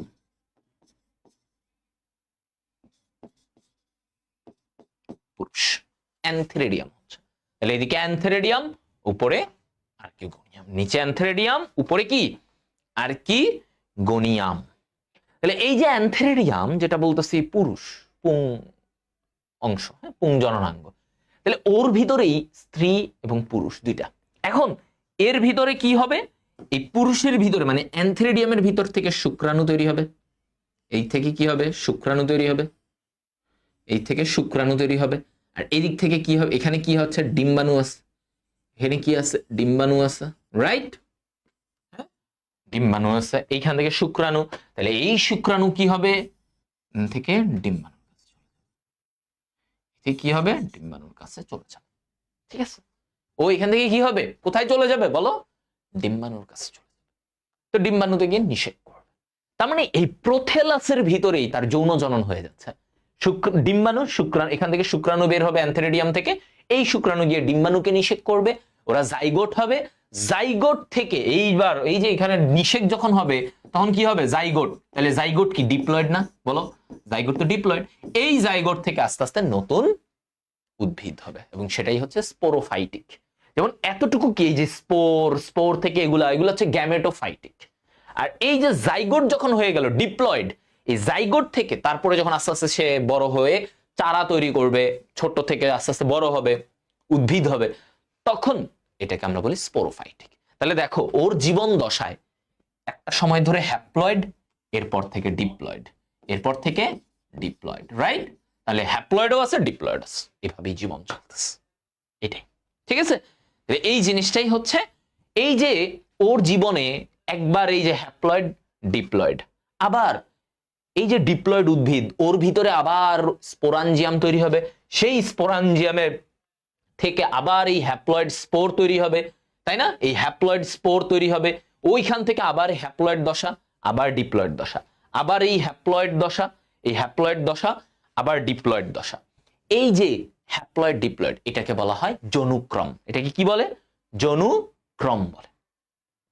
বলো এই ব্যাপারটা কি সবাই বুঝতে পারছো?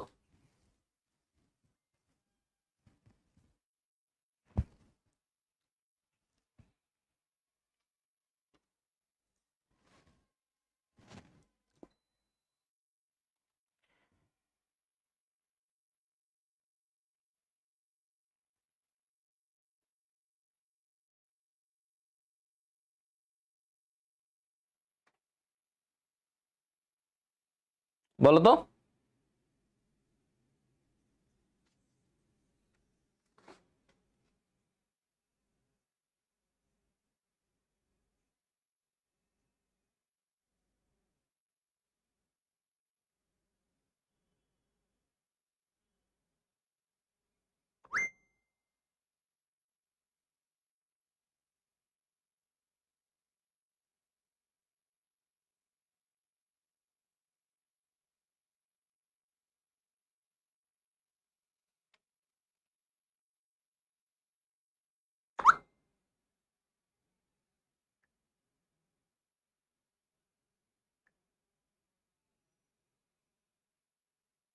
দেখি কারোর প্রবলেম।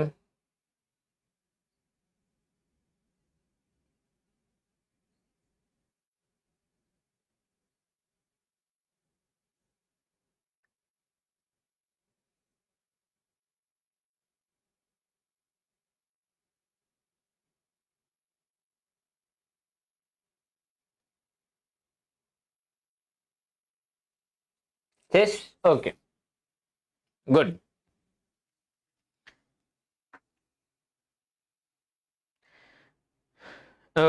ওকে, সবাই বুঝে গেছো? Nice, fine fine. তাহলে আমাদের এতটুকু বুঝলেই হয়, মানে আপাতত অ্যাডমিশনের চেয়ে বেশি কিছু লাগে না। ওকে, অ্যাডমিশনের চেয়ে বেশি কিছু লাগে না, খুবই লিমিটেড কয়েকটা জিনিস লাগবে, তার মধ্যে এটা একটা। ঠিক আছে, এটা একটু বুঝে গেলা, তাহলে তুমি তোমার আর মেইন পড়া শেষ। ঠিক আছে, মেইন পড়া শেষ।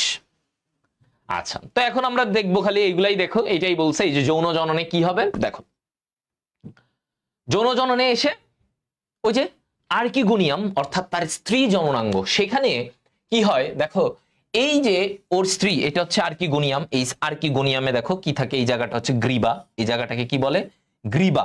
ঠিক আছে, আর এই নিচের দিকে থাকে ডিম্বাণু, নিচের দিকে ডিম্বাণু।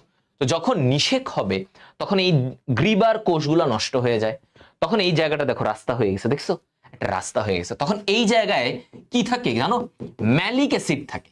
এই ম্যালিক অ্যাসিড শুক্রাণুকে আকর্ষণ করে।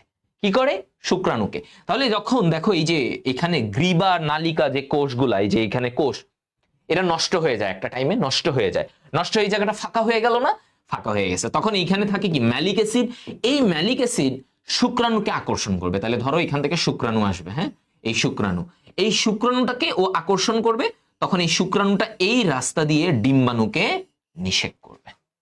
ঠিক আছে, ডিম্বাণুকে নিষেক করবে। তাহলে এটা হচ্ছে এই আর্কিগোনিয়ার ভিতরে আমার ডিম্বাণু তৈরি হবে, যেই ডিম্বাণুকে নিষেক করতে আমার শুক্রাণুটা চলে আসে।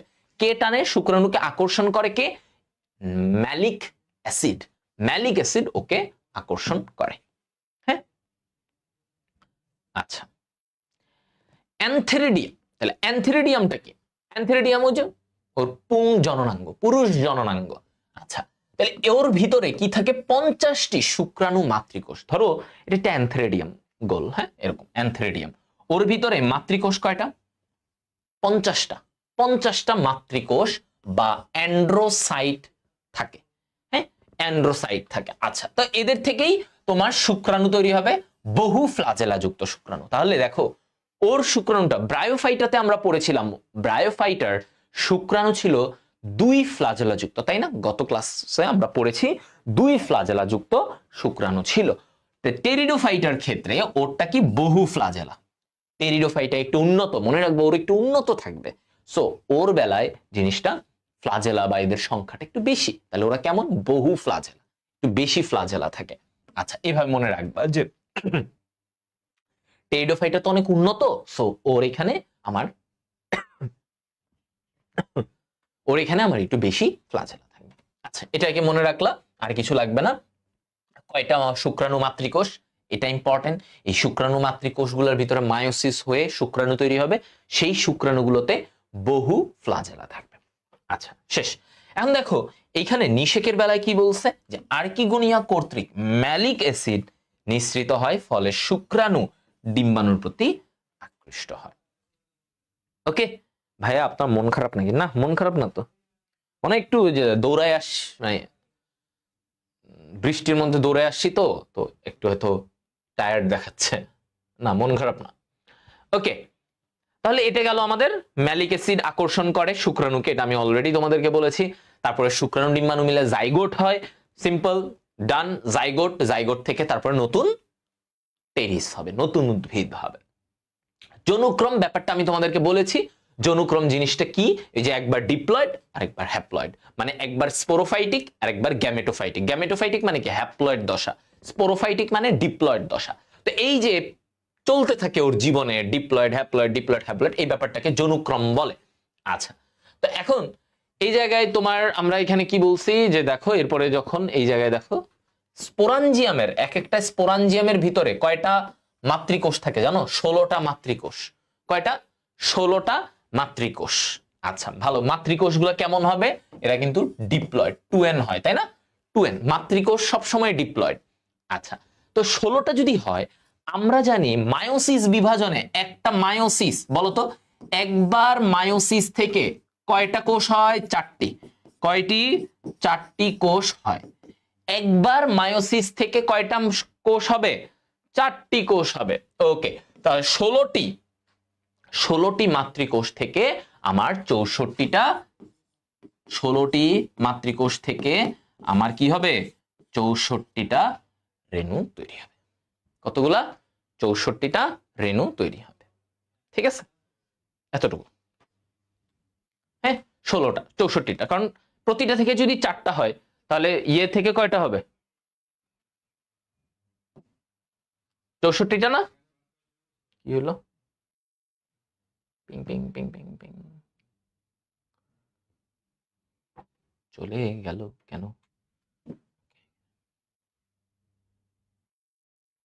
আচ্ছা, তো এটাই বললাম, একদম ইজি। আচ্ছা, যনুক্রম নিয়ে এখানে দেখো কিছু প্যাটার্নের যনুক্রম বলা হয়েছে। যেমন ধরো এই যে স্পোরোফাইটিক পর্যায়টা দীর্ঘ, মানে স্পোরোফাইটিক সময়টা মানে ডিপ্লয়েডের দশাটা অনেক বড়, আর গ্যামেটোফাইটিকটা সংক্ষিপ্ত। হ্যাঁ, এবং উভয় পর্যায়ে ওদের আকার আকৃতি ভিন্ন। এই ধরনের ব্যাপারকে, এই ধরনের যনুক্রমকে হেটেরোমরফিক যনুক্রম বলে। অর্থাৎ কি বলছে? অর্থাৎ বলছে যে এই যে যনুক্রম তো বুঝছো, ডিপ্লয়েড হ্যাপ্লয়েড চলতে থাকে একটার পর একটা এই দশা। এখন এর মধ্যে বলছে এই যে ডিপ্লয়েড মানে স্পোরোফাইটিক দশাটা ধরো লম্বা সময়, আর হ্যাপ্লয়েড দশাটা অল্প সময়। আচ্ছা, এখন এই অবস্থা, এবং বলছে দুজনের আকার, সময় তো ভিন্নই, আকারও ভিন্ন, একজন বড় আকারের আর একজন ছোট আকারের। এরকম অবস্থা হলে এটাকে বলা হয় হেটেরোমরফিক যনুক্রম। এই যনুক্রমটাকে কি বলি? হেটেরো। কেন? মরফো মানে কি? আকার। হেটেরো মানে কি? অসম। অর্থাৎ তোমার বলছে ধরো ডিপ্লয়েড দশাটা এত বড়, হ্যাপ্লয়েড দশাটা এতটুকু, তাহলে দুইটার আকার ভিন্ন। এই ধরনের যনুক্রমকে বলে হেটেরোমরফিক যনুক্রম। তো টেরিসে আমরা এইটাই দেখতে পারি। টেরিসে কোন ধরনের যনুক্রম? হেটেরোমরফিক যনুক্রম, অর্থাৎ একটার আকার বড় আরেকটার আকার ছোট। গেল টেরিসের ব্যাপার। আর এমনিতে আরেকটা কথা বলছে যে ধরো যেই যনুক্রমে স্পোরোফাইটিক এবং গ্যামেটোফাইটিক দুটি দশাই সমান দশা, মানে দুইটাই সমান সময় ধরে হয়, গ্যামেটোফাইটিকও যতক্ষণ, স্পোরোফাইটিকও ততক্ষণ, এই সমান দশা, এটাকে বলে ডিপ্লোবায়োন্টিক। কি বলা হয়? ডিপ্লোবায়োন্টিক। হ্যাঁ, ডিপ্লোবায়োন্টিক। আচ্ছা, এবার বলছে যে ধরো যেটার মধ্যে ওদের দশা রূপে, হ্যাঁ, আকার আকৃতিগতভাবে ভিন্ন। ধরো দশা সেম, সেম সময় ধরে হয়, কিন্তু আকার আকৃতিতে একটু ভিন্ন। দশা সেম, ধরো হ্যাপ্লয়েড আর ডিপ্লয়েড দুইটা দশাই 1 ঘন্টা 1 ঘন্টা ধরে হয়, ধরো দশা সেম, কিন্তু দুজনের আকার, সাইজ আলাদা, ভিন্ন, তখন এদেরকে আমরা বলি হেটেরোবায়োন্টিক। হেটেরোবায়োন্টিক, ঠিক আছে? আর যদি সেম হতো, সবই সেম, তাহলে ডিপ্লোবায়োন্টিক। বাট এখানে বলছে সময় সেম হলেও আকারটা ভিন্ন, সাইজ ভিন্ন, তখন এটাকে হেটেরোবায়োন্টিক। হেটেরো মানে কি? ভিন্ন। ভিন্ন কথাটা থাকলেই হেটেরো, ঠিক আছে? হেটেরো। আর এটা এটা হচ্ছে কমন একটা কথা। হোমো মানে কি? সেম। হেটেরো মানে ভিন্ন। আর যদি বলে টেরিসের যনুক্রম কেমন, তাহলে বলবা হেটেরোমরফিক যনুক্রম। কারণ টেরিসে সময়ও আলাদা, ভিন্ন ভিন্ন, আকারগতভাবেও ভিন্ন ভিন্ন, এই জন্য বলছি। ওকে, গেল এটাই। তোমার আর কিছু লাগতেছে না এখানে। আর রিক্সিয়া এক ধরনের, রিক্সিয়া টেরিসের মধ্যে পার্থক্য করছে। রিক্সিয়া কি? হ্যাপ্লয়েড। টেরিস কি? ডিপ্লয়েড। Teres diploid. আরেকটা বেসিক পার্থক্য দেখো, শুক্রাণু ডিফ্লাজেলা, ওটা আমরা কি বলেছি মনে রাখবে, টেরিস একটু উন্নত, সো ওর ফ্লাজেলা বেশি থাকবে, শুক্রাণুতে বহু ফ্লাজেলা অনেক থাকে। আচ্ছা, গেল তাহলে দ্যাটস ইট। আর এখানে একটা জিনিস, টেরিস উদ্ভিদের ব্যবহারটা একটু দেখে নিবা, যে এটা শাক হিসেবে থাকে, ঘর সাজানোর জন্য তুমি অনেক সময় টবের মধ্যে মানুষ টেরিসটাকে রাখে, সার হিসেবেও এটা ব্যবহার করা হয়। তাহলে ঘর সাজানোর ক্ষেত্রে, সার হিসেবে, শাক হিসেবে, হ্যাঁ, এগুলো শাক হিসেবে টুকটাক ঢেকি শাক বলে। ঢেকি শাক নাম শুনছো? এটা হচ্ছে টেরিসের এখান থেকে ঢেকি শাক। তো ওটা ঘর সাজানো, টবে টবে দেখবা অনেকে সুন্দর করে টবের মধ্যে টেরিস এগুলো রাখলে মানে একটু সুন্দর লাগে, অনেক সময় সাজায়। সার তৈরিতেও টেরিসের ব্যবহার আছে। তো এই that's about teres, about the thing. So আমার মনে হয় আমি তোমাদেরকে অল্প টাইমের মধ্যে, মানে চ্যাপ্টারটা ছোট, বাট তোমাদেরকে যথেষ্ট ছোট করে ইজি করে পড়াই দিছি। আমার মনে হয় না তোমাদের এর চেয়ে বেশি আর কিছু আপাতত লাগবে। দুইটা জিনিসই তোমাদের, জিনিসগুলো আমি একদম বলে দিছি। হ্যাঁ, একদম তোমাদেরকে ইজি করে দিয়ে দিছি, মনে হয় না। ঠিক আছে, সো দ্যাটস ইট। দুইটা পর্বে তোমাদের দুইটা চ্যাপ্টার সহজ করে দিয়ে দিলাম, যেন তোমাদের পরবর্তীতে পড়তে আর সমস্যা না হয়। ইনশাল্লাহ তোমরা এগুলোর প্রতি একটু ফোকাস থাকো, একটু ভালো করে পড়ো, থিংস উইল বি অলরাইট। ঠিক আছে, ওকে, তাহলে আজকে এতটুকুই থাকুক। ইনশাল্লাহ আগামীতে আবারও দেখা হবে। ভালো থাকো, সুস্থ থাকো, হৃদয় ভাইয়ের জন্য দোয়া করবা। ওকে, তোমাদের জন্য দোয়া থাকো, আর বেশি বেশি পড়বা, পড়ায় যেন গ্যাপ না থাকে। একটু চেষ্টা করবা, চেষ্টা করলে হয়ে যাবে। এইচএসসির আর অল্প সময় আছে, এইচএসসির জন্য মেইনলি পড়ো, সাথে একটু আমাদের ক্লাসগুলো ফলো করো, হয়ে যাবে। আল্লাহ হাফেজ।